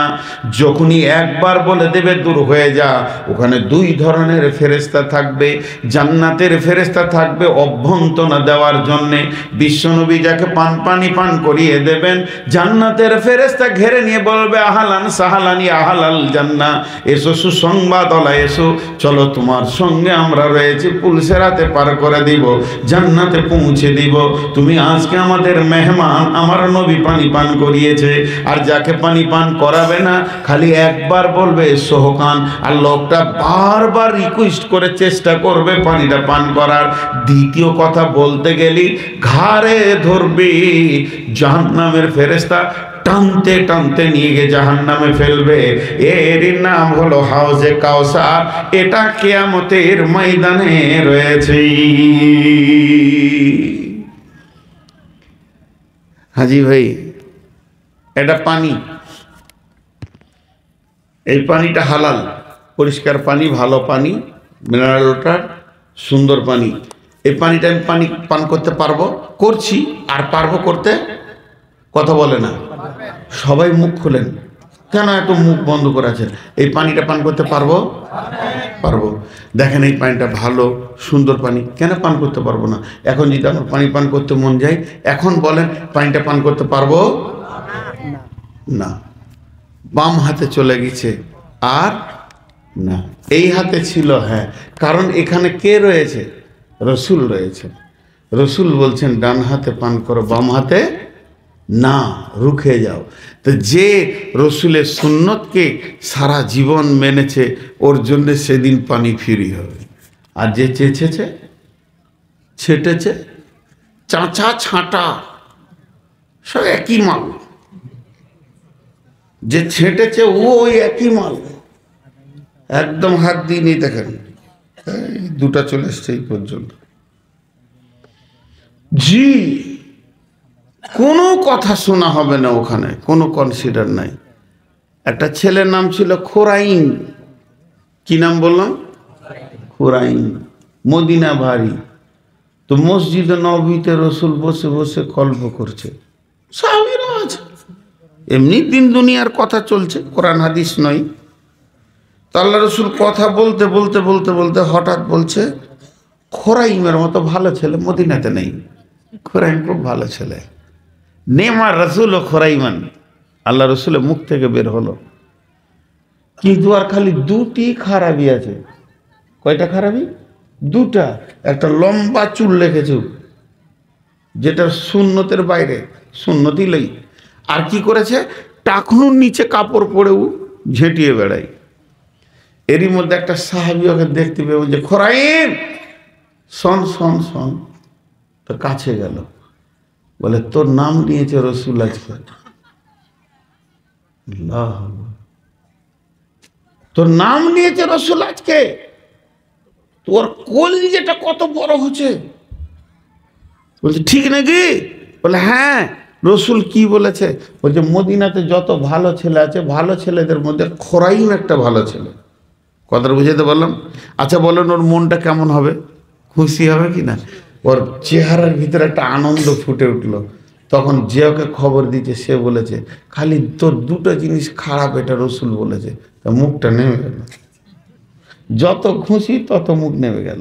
বলছে কি বললে?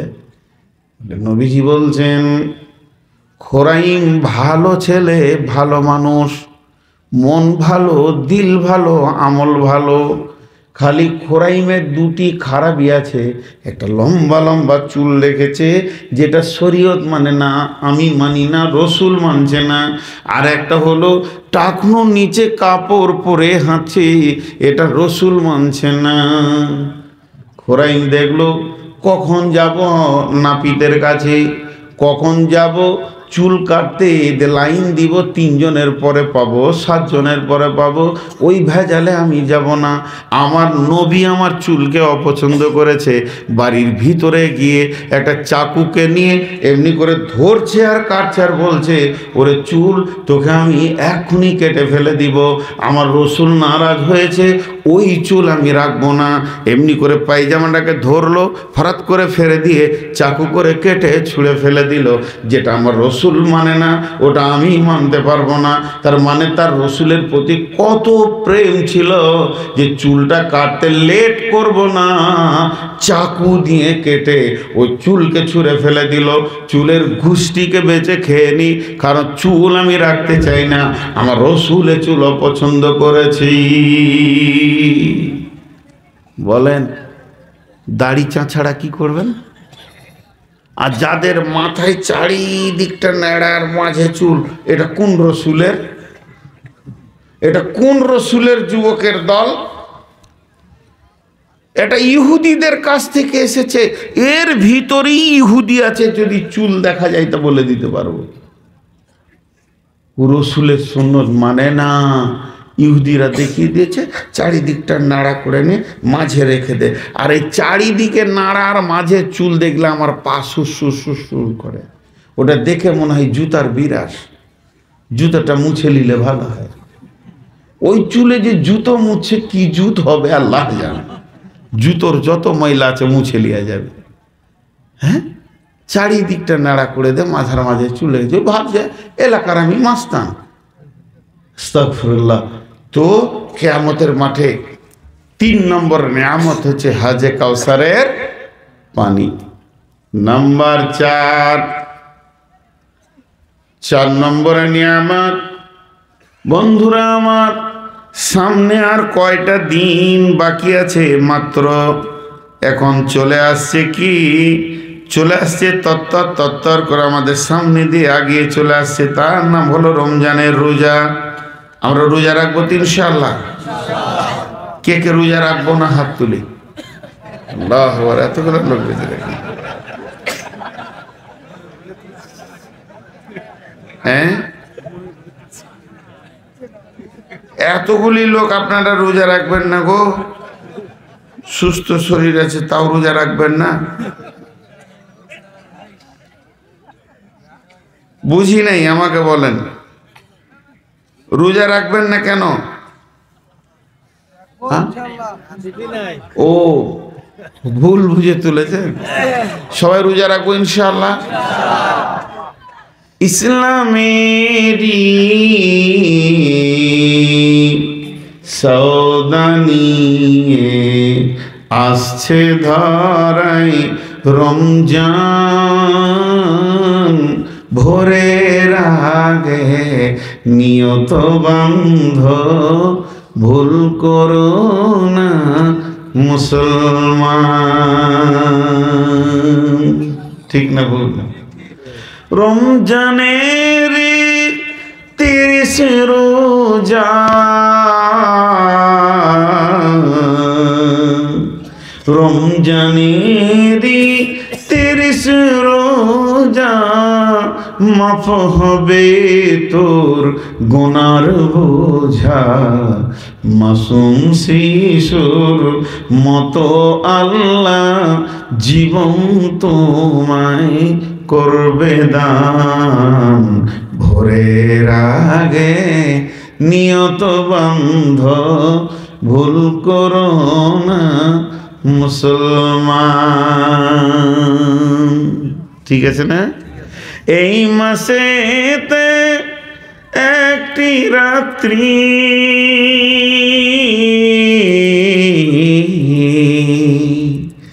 এই মাসেতে একটি রাত্রি শবে কদর নামটি যার। হাজার মাসের সেরা সেরাতে ঘুচাই পাপীর দুঃখ ভার। এই রাতের উপাসনা আল্লাহর প্রিয় নজরানা। এই রাতেতে নাজিল হলো নবীর উপর পাক কুরআন। ভোরের আগে নিয়ত বান্ধ ভুল করো না মুসলমান। রোজাদারের 2টি খুশি। রোজাদারের 2টি খুশি। একটি খুশি ইফতারে, অপরটি হয় আল্লাহর দিদার রোজ হাসরের প্রান্তরে। খুশি লাগছে না ভাই? পৃথিবীর কাউকে আল্লাহ দেখা করবেন না, পৃথিবীর কোনো আমলদারকে আল্লাহ কিয়ামতের মাঠে দেখা করবেন না। বন্ধুরা আমার, রোজা এমন একটা ইবাদত, রোজাকে বাদ দিয়ে কোরআনের A to Z হাদিসের শুরু থেকে শেষ পর্যন্ত যত আমল, যত আদেশ, যত নিষেধ এসেছে সবগুলি লোক দেখানো করা সম্ভব।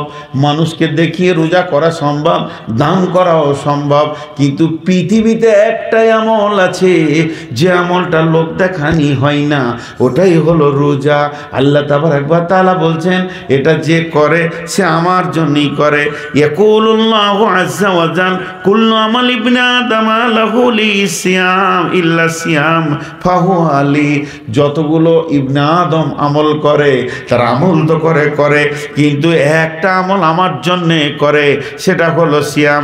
আনা আজিজিবি ইন্না ইয়াতরুকু তাআমাহু ওয়া সারাবাহু।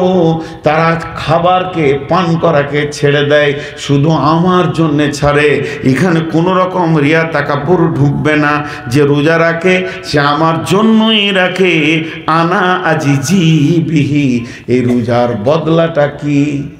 রোজার বদলা আল্লাহ বলছে আমি নিজেই তার হয়ে যাব। জান্নাতের থেকেও দামি জিনিস কি? আল্লাহ। জান্নাতের থেকে দামি কি? আল্লাহ কিয়ামতের মাঠে বলে, রোজাদার তোদের পুরস্কার হয়েছে, তোরা নিয়ে নে। হাজি আল্লাহ যদি আমার হয় আর কোনো ভেজাল আছে? জোরে বলেন, আর কোনো ভেজাল আছে? যারা বোকা ওরাই রোজা রাখে না, খালি বলবে গ্যাস খাগা, খালি গ্যাস্ট্রিক খাগা। জাহান্নামে গ্যাস্ট্রিকের ওষুধ দিয়ে দেবে আল্লাহ, একবার ডাইজিন দিয়ে জাহান্নামে ভরবে, কোনো অসুবিধা নেই। তো কিয়ামতের মাঠে রোজাদারের 2টি খুশি। একটি খুশি ইফতারে, অপরটি হয় আল্লাহর দিদার রোজ হাসরের প্রান্তরে। এত সুন্দর মধুর ডাকে যেজন সদা লুকিয়ে থাকে, রোজ হাসরে কানবে সেদিন পাবে না কো আল্লাহর দান। ভোরের আগে নিয়ত বান্ধ ভুল করো না মুসলমান। বেহেশতেরি 8 দরজা। বেহেশতের কয়টা দরজা? বেহেশতেরি 8 দরজা, রাইয়ান নামে একটি দ্বার, সেই দ্বারেতে ঢুকবে কেবল যারাই আল্লাহর রোজাদার। রোজাদারের মুখের ঘ্যান মৃগ নাভির খুশবু সমান, তাই তো এদের এত আদর করেন প্রভু রহমান। ভোরের আগে নিয়ত বান্ধ ভুল করো না মুসলমান। আচ্ছা, আপনারা একটা কথা বলেন তো, যারা বেরোজগার এর গত বছর ছিলেন তারা কিন্তু মুখ খুলবেন না। যারা গত বছর রোজা রাখেননি মুখ খুলবেন না। আর যারা রোজা রেখেছিলেন তারা বলেন, আচ্ছা রোজার মাসে রোজা রেখে না খেয়ে আনন্দ লাগে কি লাগে না? বেশি ভালো লাগে। হ্যাঁ, কি আনন্দ! খাওয়ার টেনশনটা বেশি মনে হচ্ছে, ভেজাল ভেজাল লাগছে। কিন্তু রমজান মাসে ভোরের সাহারিতেও আনন্দ লাগে, ইফতারেও আনন্দ লাগে, দিনটাও আনন্দে কাটে। কেন? যারা রোজা রাখতে পারে না ওরা খালি মনে করে কষ্ট। আসলে বুঝি না যে হালুয়া কত নরম জিনিস। কানা তো কানা বক বুঝে, বুঝে না, ও কি বুঝবে? আমাদের ওখানে এক হুজুর বায়ান করতে করতে বলছে যে এক 2 চোখে অন্ধ ছিল, জীবনে ও পৃথিবী দেখেনি, মায়ের পেট থেকে অন্ধ আল্লাহ বানিয়েছে, কিন্তু আবার হিফজের ভালো শিক্ষক, হাফিজ, কোরআনের হাফিজ। তো ভালো ভালো ছেলেকে পড়িয়েছে। তো একটা ছেলে দেখে ফেলেছে যে ওস্তাদজি এসছে আমার গ্রামে কোনো কাজে এসে, ওস্তাদজি দুপুরে আমার ঘরে 2টি খাবেন। বেশ বাবা, বেশ, তাই খাবো, আলহামদুলিল্লাহ। এরা ছাত্র রান্না করেছে ভালো ভালো, তো সব খাওয়া হয়ে গেছে। শেষকালে 1 বাটি ক্ষীর দিচ্ছে, বলছে ওস্তাদ হাত দিয়ে না ক্ষীরটা খেয়ে এলেন। ক্ষীর কী রে বাবা? জানে না আর কি, নতুন মানুষ। ক্ষীর কী হলো? বলে ক্ষীর কেমন? বলে সাদা। আল্লাহ, সাদা কেমন বাবা? ও জীবনে সাদা দেখেছে? সাদা কালো তো জানি না। ওই সাদা কেমন? তো বলছে বগের মতো। লে ভেজাল। তো বগ কেমন বাবা? আর এক প্রশ্ন এলো, তো হাতটাকে এমনি করে বলছে দেখেন বগ কেমন? তেমনি। সুবহানাল্লাহ। তাহলে এমনি সাদা আর এমনি ক্ষীর। বলছে বাবা খাবো না, এমনি তো চোখ চলে গেছে, আবার গলায় লেগে গেলে মরে যাবো রে বাবা। কোন দিকে চলে গেল? তো যারা রোজা রাখে না ওরা হলো ওই কানা। ক্ষীরের কি স্বাদ, ওদের বগের মতো হয়ে গেছে ওদের মনে, যে পারবো না রাখতে। একবার রেখে দেখ কি আল্লাহর রহমত বর্ষণ হয় রমজান মাসে। তো যেই হোক, তাহলে কিয়ামতের মাঠে আনন্দের জিনিস কয়টা পেলাম? 4টা। 1 নম্বর হচ্ছে নূরের তাজাল্লিতে উজুর অংশ জ্বলবে, এটা আল্লাহ নিশ্চিত করে দিয়েছে, তোর আর কোনো টেনশন নাই, নূর পেয়ে গেছিস, নিশ্চিত হয়ে যা। 2 নম্বরে ডান হাতে সার্টিফিকেট পাবে। 3 নম্বরে হাজে কাউসারকে কিয়ামতের মাঠেই পাওয়া যাবে। 4 নম্বরে হলো আল্লাহর দিদার হবে। এবার 5 নম্বরটা জমা রেখে দিলাম। মাথা খারাপ, কটা রাতে তুলেছে? এত বড় রুগীটার কত চালাবো? জি, কমিটি চুপ করে আছে, দেখছে তো যে 16 তারিখে বক্তব্য রাখছে, তার বলবো কি? পানি খায় না, ওই জিভটাকে ভিজায়।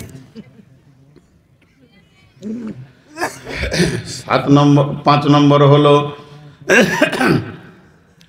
আগে একটা উদাহরণ দিই, উদাহরণটা খুব মন দিয়ে শুনতে হবে, তা 5 নম্বরটা বুঝতে পারবেন, চট করে হয়ে যাবে। ধরেন এই এলাকা এবছর হজে গিয়েছিলাম, আল্লাহ নিয়ে গিয়েছিলেন হজে। তো 2007-এ করেছি আর 2023-এ করলাম, 24-এ। তো হজে তাপমাত্রা 53-54 প্লাস ছিল আরাফাতের দিন। তো আল্লাহ তাবারাক ওয়া তাআলা মত থেকে অনেকবার আমাকে বাঁচিয়েছে। আমি 6 বার গাড়ি অ্যাক্সিডেন্ট হয়েছে আমার। তো গাড়ি অ্যাক্সিডেন্ট হয়ে ভেঙে চুরমার হয়ে গেছে, আমার একটা লোমেও লাগছে না। এটা আল্লাহর কারিশমা। তো যখন এগুলো থেকে আল্লাহকে বোঝা যায় যে আমার আল্লাহ আমাকে কত সাহায্য করতে পারে। আমার গাড়ি একসঙ্গে চুরমার হয়ে ভেঙে 4টা চাকা বাস্ট হয়ে লাটুর মতো রোডের মাঝে ঘুরছে, হাই রোডে 130-এ চলতে চলতে অ্যাক্সিডেন্ট হচ্ছে, চিন্তা করেন। তো দুই দিকে গাড়ি জাম আর লোক ধরে আসছে। তো প্রথম আমরা 5 জন ছিলাম, আমি লাত মেরে দরজাটা খুলে বের হয়ে আসলাম। তো লোকগুলো বলছে আপনার কিছু হয়নি? আমার কিচ্ছু হয়নি। তো অবাক করার কিছু নয়, আল্লাহ যদি রাখে তো কেউ মারতে পারবে? তেমনি এবছর হজে 2বার মত থেকে বেঁচেছি। যেদিন মদিনায় যাচ্ছিলাম বাসে অ্যাক্সিডেন্ট করে দূরে ফেলে দিল। তো বাসটা এত স্পিড ছিল, আমি যদি সাইডে না পড়তাম তখন মেরে দিয়ে চলে যেত। তা নয়, আল্লাহ বাঁচিয়েছেন। আর যেদিন আরাফাতের ময়দানে গিয়েছিলাম, একদম 53-54 ডিগ্রি সেলসিয়াস চলছে, এত তাপ, মাথা ঘুরে সেদিন পড়েছি। অনেকগুলো মরেছে, আমার পাশে মরেছে, সুদানি লোক মারা গেল, আমিও পড়ে গেছিলাম। তো আল্লাহ আমাকে বাঁচিয়েছে। তো এগুলো আল্লাহ তাবারাক ওয়া তাআলা কারিশমা। এইরকম তাপমাত্রা আসামে চলছে, বুঝাচ্ছি আপনাদেরকে। আর ধরেন অত্তর এলাকায় গাছপালা কিছুই নাই, মরুভূমি। আর এই মরুভূমির মাঝে একটা এয়ার কন্ডিশন এরকম প্যান্ডেল করা হয়েছে, একদম হার্ড এসি চলছে। ভিতরে ঢুকলে তেল মারতে হবে, নাহলে বড়লি নিতে হবে, এত হার্ড এসি, আরাম আছে। এখন বলেন, এই এসির ভিতরে 500টা লোককে ভরে দিয়ে দরজা লাগিয়ে দেওয়া হয়েছে, তারা এসিতে আছে। বাইরের গরমের খবর পাবে? তারা গরমের কিছু বুঝতে পারবে? ওদের কাছে মাঝে মাঝে পানি আসছে, কফি আসছে, খুব খেচার গল্প করছে। আর বাইরে চলছে 57 ডিগ্রি সেলসিয়াসের, ডিমকে রাখলে পানিতে সেদ্ধ হয়ে যাচ্ছে, এরকম গরম, মানুষ ছটফট করে মারা যাচ্ছে, এরা কিছুই বুঝতে। আল্লাহ তাবারাক ওয়া তাআলা নবী বলছেন, ওয়া নবী হুরায়রা রাদিয়াল্লাহু তাআলা আনহু ক্বালা রাসূলুল্লাহ সাল্লাল্লাহু আলাইহি ওয়াসাল্লাম সাবাতুন দিল্লুহুমুল্লাহু ফি দিল্লিহি ইয়াউমুল লা দিল্লা ইল্লা দিল্লুহু। কিয়ামতের মাঠে এমন একটা ছায়া বানানো হবে, এমন একটা এয়ার কন্ডিশন থাকবে, আর সেই ছায়াটা বলেছে আরশের ছায়া। জি না, ওটা হচ্ছে আল্লাহর রহমতের ছায়া। ওই ছায়াটা এমন হবে, এমন এয়ার কন্ডিশন ঘরের মতো হবে, ওখানে যে ঢুকে যাবে গোটা কিয়ামতটা 50,000 বছর চলুক আর 50 লাখ বছর চলুক, তারা কিছুই বুঝতে পারবে না। এটা কিয়ামতের মাঠে থাকবে। তাহলে এখানে ঢুকতে হবে কি হবে না? আরে বলে না, ঢুকতে হবে কি হবে না? আল্লাহ রসুল বলছেন, ওইখানে ঢুকতে গেলে আপনি স্বাভাবিকভাবে ঢুকতে গেলে পারবেন না। আমি বোঝানোর জন্য বলছি, আল্লাহ রসুলের ভাষাটা আগে বলে নি। সাবাতুন দিল্লুহুমুল্লাহু ফি দিল্লিহি ইয়াউমুল লা দিল্লা ইল্লা দিল্লুহু। 7 শ্রেণীর লোক, 7 ধরনের লোক, 7 রকম লোক। একটা লোকের ভিতরেই 7টা গুণ থাকবে তা নয়, যে কোনো একটা গুণ থাকলেই হবে। আর ওই লোকেরা ওই আরশের ছায়াতে তার রিজার্ভেশন থাকবে, তার সিট বুকিং থাকবে, সে গিয়ে সেখানে আনন্দে আত্মহারা হয়ে থাকবে। সে কিয়ামতের কিছুই কষ্ট বুঝবে না, ঘামে ডুবে যাবে, পেরেশান হবে, নাফসি নাফসি করবে, ত্রাহি ত্রাহি করবে, সূর্যের তাপে জ্বলে যাবে, পুড়ে যাবে। এটা ভেজাল কিছুই থাকবে না। ওই জায়গায় তারা আনন্দে দিনটাকে পার করে দিবি।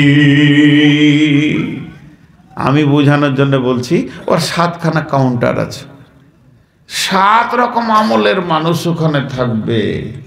সুবহানাল্লাহি বিহামদিহি। নাম্বার 1, ইমামুন আদিলুন, ন্যায় বিচার করনেওয়ালা। পৃথিবীতে ন্যায় বিচার করার এখন আছে? নাই, খুব কম। খালি নিজের বংশ কোল টেনে কথা বলে, সূরা আনামে আল্লাহ বলছেন ওয়াইদা কুলতুম ফাদিলু ওয়ালাউ কানা দা কুরবা, তোমাকে যদি বিচারক হিসেবে ডাকা হয়, তুমি যখন বিচারে গিয়ে বসবে, কথা বলবে তো ইনসাফের সঙ্গে বলবে। নিজের পার্টির লোক, নিজের বংশের লোক, নিজের ভাতিজা, নিজের গোত্রের লোক এই রকম ভেবে কথা বলবে না, বরং তুমি ন্যায় বিচার করবি। জি, অনেক ঘটনা আছে, বিচারে যদি তুলতে যাই লম্বা হয়ে যাবে। হ্যাঁ, হযরত উমর ফারুকের কাছে বিচার আসলো, বিচার করলেন উনি ন্যায় বিচার। কি, আল্লাহ রসুলের কাছে গিয়েছিল জমির বিচার নিয়ে, দিয়ে ওটা আর পছন্দ হয়নি মুসলমানদের, বলছে উমারের কাছে যাইছিল, তো উমার দিলে কেটে ওর গর্দন, বিচার লিবি তু। এটা একটা ঘটনা আছে। সুলাইমানের কাছে বিচার এসেছিল দুই মহিলা নিয়ে, বাচ্চা নিয়ে। ও বলছে বাচ্চাটা আমার, ও বলছে আমার, একজনের বাঘে খেয়ে নিয়েছে। সুলাইমান নাই বিচার করলেন। রসুলের কাছে বিচার এসেছে, একটা মেয়ে চুরি করেছিল ফাতেমা নামে, যেন হাতটা ওর না কাটা হয়। ইহুদিদের মেয়ে, ইহুদিরা বললো ইয়া রাসূলুল্লাহ আমাদের তৌরাত থেকে বিচারটা করে দেন, তাই করলেন। তো ন্যায় বিচার করনেওয়ালা আর সে ছায়াতে থাকবে। একটা ছোট্ট ঘটনা আপনাদেরকে শুনিয়ে দিই।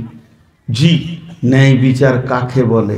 বিশ্বনবীর কাছে যখন ওই বিচারটা এলো, তারা বলল আমাদের সম্ভ্রান্ত ঘরের মেয়ে, বড় ঘরের মেয়ে ভুলবশত চুরি করে ফেলেছে, হাতটা যদি কেটে দেয়া হয় মেয়েটার খুঁত হয়ে যাবে, মেয়েটা বিপদে পড়ে যাবে। নবীজি গো, এটা কি কোনো রকম বাঁচানো যাবে না?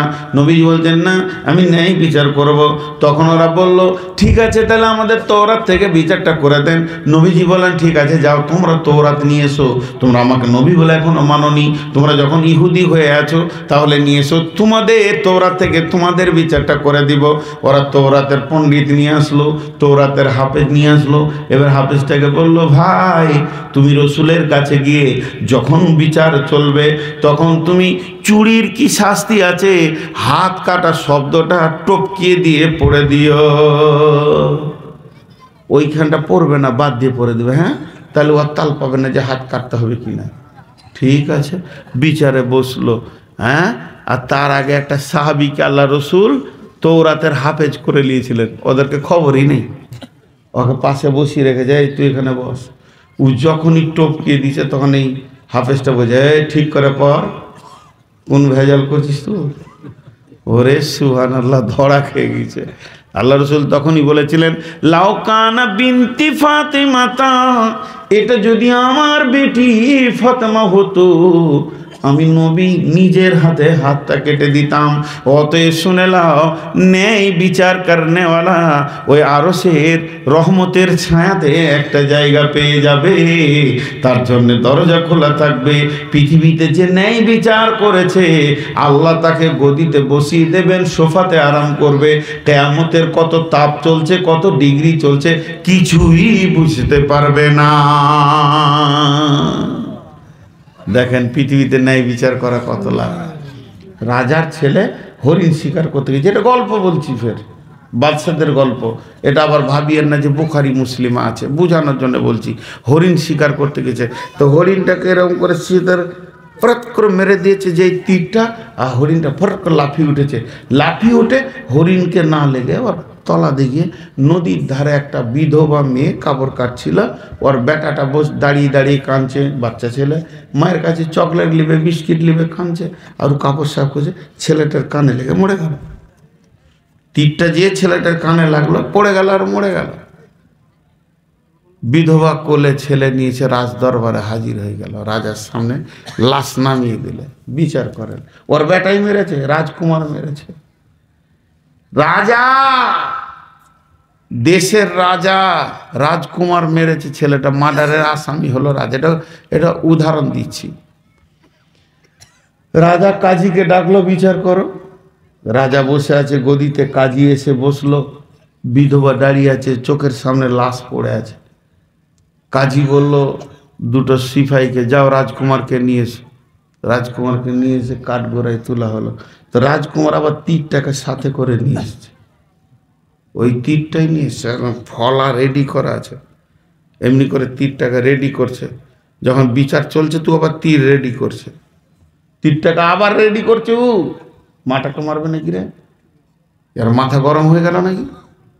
কাজী সাহেব বলছে, রাজকুমার, বলে বলেন, ছেলে তুমি মেরেছো? বলে হ্যাঁ আমি মেরেছি। আমি দেখিনি, আমি খেয়াল করিনি, আমি দেখতে যাইনি যে তীরটা ছুটছি, নদীর ধারে তো কেউ থাকতে পারে। আমি হরিণ মারার নিশাতে মেরে দিয়েছি, ছেলেটা মরে গেছে। বিধবাকে জিজ্ঞেস করছে, মা তোমার ছেলেকে মার্ডার করেছে আসামিও? বলে হ্যাঁ এ আসামি। কাজী ফাইসালা দিচ্ছে, জাল্লাদ তলোয়ার নিয়ে সোয়ার গর্দন কেটে দাও। কতলের পরিবর্তে কতল। তলোয়ার নিয়ে এসো। বাপের সামনে ফাইসালা হচ্ছে, রাজা বসে আছে, রাজকুমারকে কতল করা হবে বিধবার সামনে, ওর বিচার বুঝিয়ে দেওয়া হবে। যখনই বলল কাজী যে তলোয়ার নিয়ে এসে গর্দনটা কেটে ফেলে দাও, তখন রাজকুমার তীরটাকে নিয়ে কাজীর দিকে নিশানা করে ধরে আবার টুক করে নামিয়ে দিল। নামিয়ে দিয়ে বলল, আমি একজন আসামি, আমি বিচার নিতে এসেছি, তা তীরটা কেন নিয়ে এলাম তার ঘটনাটা শুনিয়ে দিই। কারণ আমি রাজার ছেলে, রাজকুমার। যদি আপনি আমার বিচারটা আজকে ঠিক মতো না করতেন, রাজার ছেলে বলে যদি আমাকে রিহাই করে দিতেন, তাহলে এই তীরটা দিয়ে আমি কাজীকে দুনিয়া ছাড়িয়ে দিতাম। কারণ পৃথিবীতে ন্যায় বিচার দরকার আছে। আমি মরে যাব এটা বড় বিষয় নয়, যেন ন্যায় বিচারটা না মরে যায়, তাহলে মানুষ আর মানুষের জীবন নিয়ে বাস করতে পারবে না। তা আমার আব্বার রাজ্যে যেন ন্যায় বিচারটা টিকে থাকে, এর জন্য আমি তীরটা এনেছিলাম। কাজী যদি অন্যায় বিচার করত, আজকে কাজীকে আমি দুনিয়া ছাড়িয়ে দিতাম। ন্যায় বিচার পেয়ে গেছি, আমি আনন্দিত হয়ে গেছি। এবার জাল্লাদকে রেডি করছে, এখনই ওর গর্দন কেটে ফেলে দেওয়া হবে। বিধবা তখন বলছে, রাজা মশাই, কাজী মশাই, রাজকুমারকে কি বাঁচানোর কোনো রাস্তা নাই? বলে হ্যাঁ, বাঁচানোর একটাই রাস্তা আছে। যেহেতু ছেলেটা আপনার, ওয়ারিস আপনি, আপনি যদি মাফ করেন তো মাফ করা যাবে, নচেত মাফ করার আর দ্বিতীয় কোনো রাস্তা নাই। আপনি রাজার কাছে বিচার চেয়েছেন, আমরা ফায়সালা দিয়ে দিয়েছি, একমাত্র বাঁচাতে পারলে আপনি পারবেন। বিধবা চোখের পানি ছেড়ে দিয়ে বলছে, কাজী সাহেব, আমার ছেলে মারা গেছে, চলে গেছে, নসিবে ছিল, আমি ক্ষমা করে দিলাম, আর রাজকুমারকে আমার সামনে কতল করবেন না। যখনই বললেন ক্ষমা করে দিলাম, জানলাম তুমি তলোয়ার রেখে লাও। কাজী বলছে, আর রাজকুমারকে কাটার প্রয়োজন নাই। রাজকুমার দৌড়ে এসে বিধবাকে কোলে তুলে নিয়ে বলল, মা আপনার ওই ছেলেটা মারা গেছে, আমাকে ছেলে বলে আপনি গ্রহণ করে নেন, আমার কাছেই জীবনটা কাটিয়ে নেন। অতএব বিশ্বনবী বলছেন, আরশের ছায়াতে থাকবি রে, রহমতের ছায়াতে থাকবি রে, কিয়ামতকে অণু পরিমাণ, তিল পরিমাণ বুঝতে পারবি না, যদি তুই পৃথিবীতে ন্যায় বিচার করে যাস। ন্যায় বিচার। নাম্বার 2, 2 ঘন্টা হয়ে গেল। নাম্বার 2, শাবুন নাশা ফি ইবাদাতিল্লাহি, ওই যুবক, ওই যুবতী, ওই যুবক, ওই যুবতী, ওই যুবক, ওই যুবতী যে যৌবনকালে আল্লাহর হুকুমের ওপরে নিজের জীবনকে চালিয়েছে, রসুলের তরিকার ওপরে নিজের জীবনকে চালিয়েছে, মন চাহি চলে নাই। যুবক মুখে দাঁড়িয়ে এসেছে, দাড়িতে হাত দিল না। যুবক মাস্তানি চুল রাখলো না। যুবক নামাজের পাবন্দি করেছে, রোজা রেখেছে। যুবক যুবতী যৌবনকালে যে আল্লাহর হুকুম এবং রসুলের তরিকার ওপরে নিজের জীবনকে ব্যয় করেছে, ওই লোকটাকে নবীজি বলছে, তুমি চিন্তা করো না, রহমতের ছায়াতে তুমি বাস করবি। তুমি এই কোটাতেই ঢুকে যাবে। 2 নম্বর হলো, 3 নম্বর তুমি বলছেন, ওয়ারাজুলুন কালবুহু মুআল্লাকুন ফিল মাসাজিদি রাজুলুন কালবুহু মুআল্লাকুন ফিল মাসাজিদি, ওই ব্যক্তি আরশের রহমতের ছায়াতে বাস করবে, আনন্দের সঙ্গে থাকবে, কিয়ামতের তাপ পাবে না। যে ব্যক্তিটা হৃদয় থেকে মসজিদকে ভালোবেসেছে, সে দুনিয়ার কাজ করেছে কিন্তু দিলটা তার মসজিদে টাঙা আছে। রাজুলুন কালবুহু মুআল্লাকুন ফিল মাসাজিদি, মসজিদে যার হৃদয়টা পড়ে আছে। হাজি ভাই, 10 লিটার দুধ, 2 লিটার পানি, দুধে পানি না পানিতে দুধ? 10 লিটার দুধ, আপনারা গাখির বলেন, 2 লিটার পানি। 10 লিটার দুধে যদি 2 লিটার পানি হয় তাহলে দুধে পানি। কিন্তু যদি 10 লিটার পানি আর 2 লিটার দুধ হয়, পানিতে দুধ। আমরা মসজিদে যতক্ষণ থাকি শরীরটা মসজিদে ভরি কিন্তু মনটা মার্কেটে থাকে, থাকে না? তাহলে মসজিদ লয়, দুনিয়াওয়ালা মসজিদ করি আমরা। কিন্তু আল্লাহ রসুল বলতে চাইছেন তুমি দুনিয়া করো, কারবার করো, ব্যবসা করো, ঘরে থাকো, দিলটা মসজিদে পড়ে থাকবে, তোমার হৃদয়টা থাকবে মসজিদে। খানিকক্ষণ পর পর কিরে আজান হয়ে গেল নাকি, টাইম হয়নি, মনটা যেন মসজিদে পড়ে রয়েছে, দোকান ছেড়ে আমি মসজিদে যাব। এই লোকটার জন্য আল্লাহ রসুল বলছেন তুমি টেনশন করো না, কিয়ামতের দিনে টেনশন তুমি কেন করবে? তুমি কেন টেনশন করবে? তুমি তো রহমতের ছায়াতে আল্লাহর মেহমানের মতো বসে থাকবে, সবাই নাফসি নাফসি করবে আর তুমি এয়ার কন্ডিশনের মতো বসে থাকবে, তুমি আল্লাহর খাস মেহমান। 3 নম্বর হলো, 4 নম্বরে ওয়ালা জুনুন দাতু ইমরাতুম দাতু মানসুবিন জিমালিন ফাকালা ইন্নী আখাফুল্লাহ। আল্লাহর নবী বলছেন ওই ব্যক্তিটা রহমতের ছায়াতে থাকবে। কোন যুবককে, ইয়ং ব্যাচেলিয়ার ছেলেকে একটা সুন্দরী মেয়ে ডাকছে, একটা যুবতী মেয়ে ডাকছে, মেয়েটা সুন্দরী, আবার শুধু তাই নয় মেয়েটার মালও আছে আর মেয়েটাও দেখতে সুন্দরী।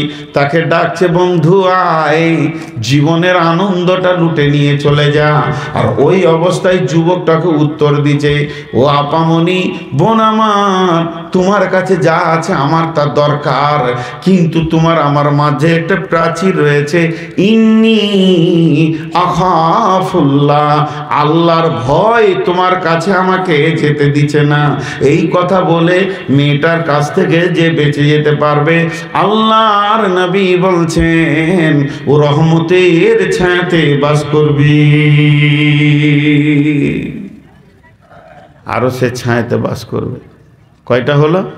যে ন্যায় বিচার করবে, আরো সে ছায়াতে বাস করবে।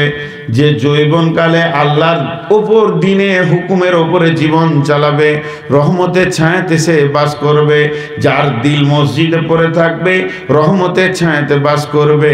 আর 4 নম্বর হলো যে যুবক যুবতী এই বলে উত্তর দেবে, আমি আল্লাহকে ভয় করি, তোমার কাছে যাব না। ওই মেয়েটি, ওই ছেলেটি আল্লাহর রহমতের ছায়াতে বাস করবে। এবার 5 নম্বরে নবীজি বলছেন, ওরা দুল্লানে তাহাব্বা ফিল্লাহি ইজতামা আলাইহি ওয়া তাফাররাকা আলাইহি।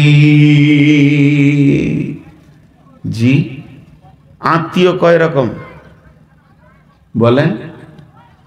একটা হচ্ছে জন্মসূত্রে মা বাপ ভাই বোন আত্মীয়, আর একটা হচ্ছে বৈবাহিক আত্মীয়, মানে বিয়ে করলে আত্মীয় পাওয়া যায় কিছু, 2 ধরনের। আর একটা হচ্ছে বন্ধুত্ব আত্মীয়। বন্ধুত্ব আত্মীয়, বন্ধু আত্মীয়, যেমন বিয়ে করলে শ্বশুর শালা বউ আত্মীয় হয়, তেমনি বন্ধুত্ব আত্মীয়। তাহলে বিয়ে করার নিয়ম কি? বিয়ের ফরজ হচ্ছে কয়েকটা। আগে মেয়েটাকে দেখো আর করো, ছেলে মেয়ে যখন দেখা হয়ে যাবে, ফরজ কাজ হচ্ছে ইজাব কবুল করো, আর তুমি কি না মহারানা দান করো, আর কি করো না, তুমি অলিমা করো। এগুলো হলো বিয়ের আপনার কিনা নিয়ম। তেমনি বন্ধুত্ব করতে গেলে কোন কালেমাতে বন্ধুত্ব তৈরি হয়, তো এটা বিশ্বনবী প্রসেস শিখিয়েছেন। যার সঙ্গে তুমি বন্ধুত্ব করবে প্রথমে তার নাম জিজ্ঞেস করো, জানা থাকলে জিজ্ঞেস করার দরকার নেই। এরপরে তার বাপের নাম জিজ্ঞেস করো, জানা থাকলে জিজ্ঞেস করার দরকার নাই। যখন এই দুটো তোমার জিজ্ঞেস করা হয়ে যাবে, তাকে প্রথম জিজ্ঞেস করবে। প্রথমে তোমাকে চয়েস করতে হবে, বিধর্মী বন্ধুত্ব করা যাবে না, বিধর্মীর সঙ্গে ভালো সম্পর্ক রাখা যাবে তিনখানা কারণে। তাকে দিনের দাওয়াত দেওয়ার কারণে, ইসলাম ভালো বোঝানোর কারণে, কিংবা ব্যবসা বাণিজ্যের সূত্রে সে আপনার মহাজন কিংবা সে আপনার কাস্টমার, এর জন্য ভালো ব্যবহার রাখা যাবে, বন্ধুত্ব করা যাবে।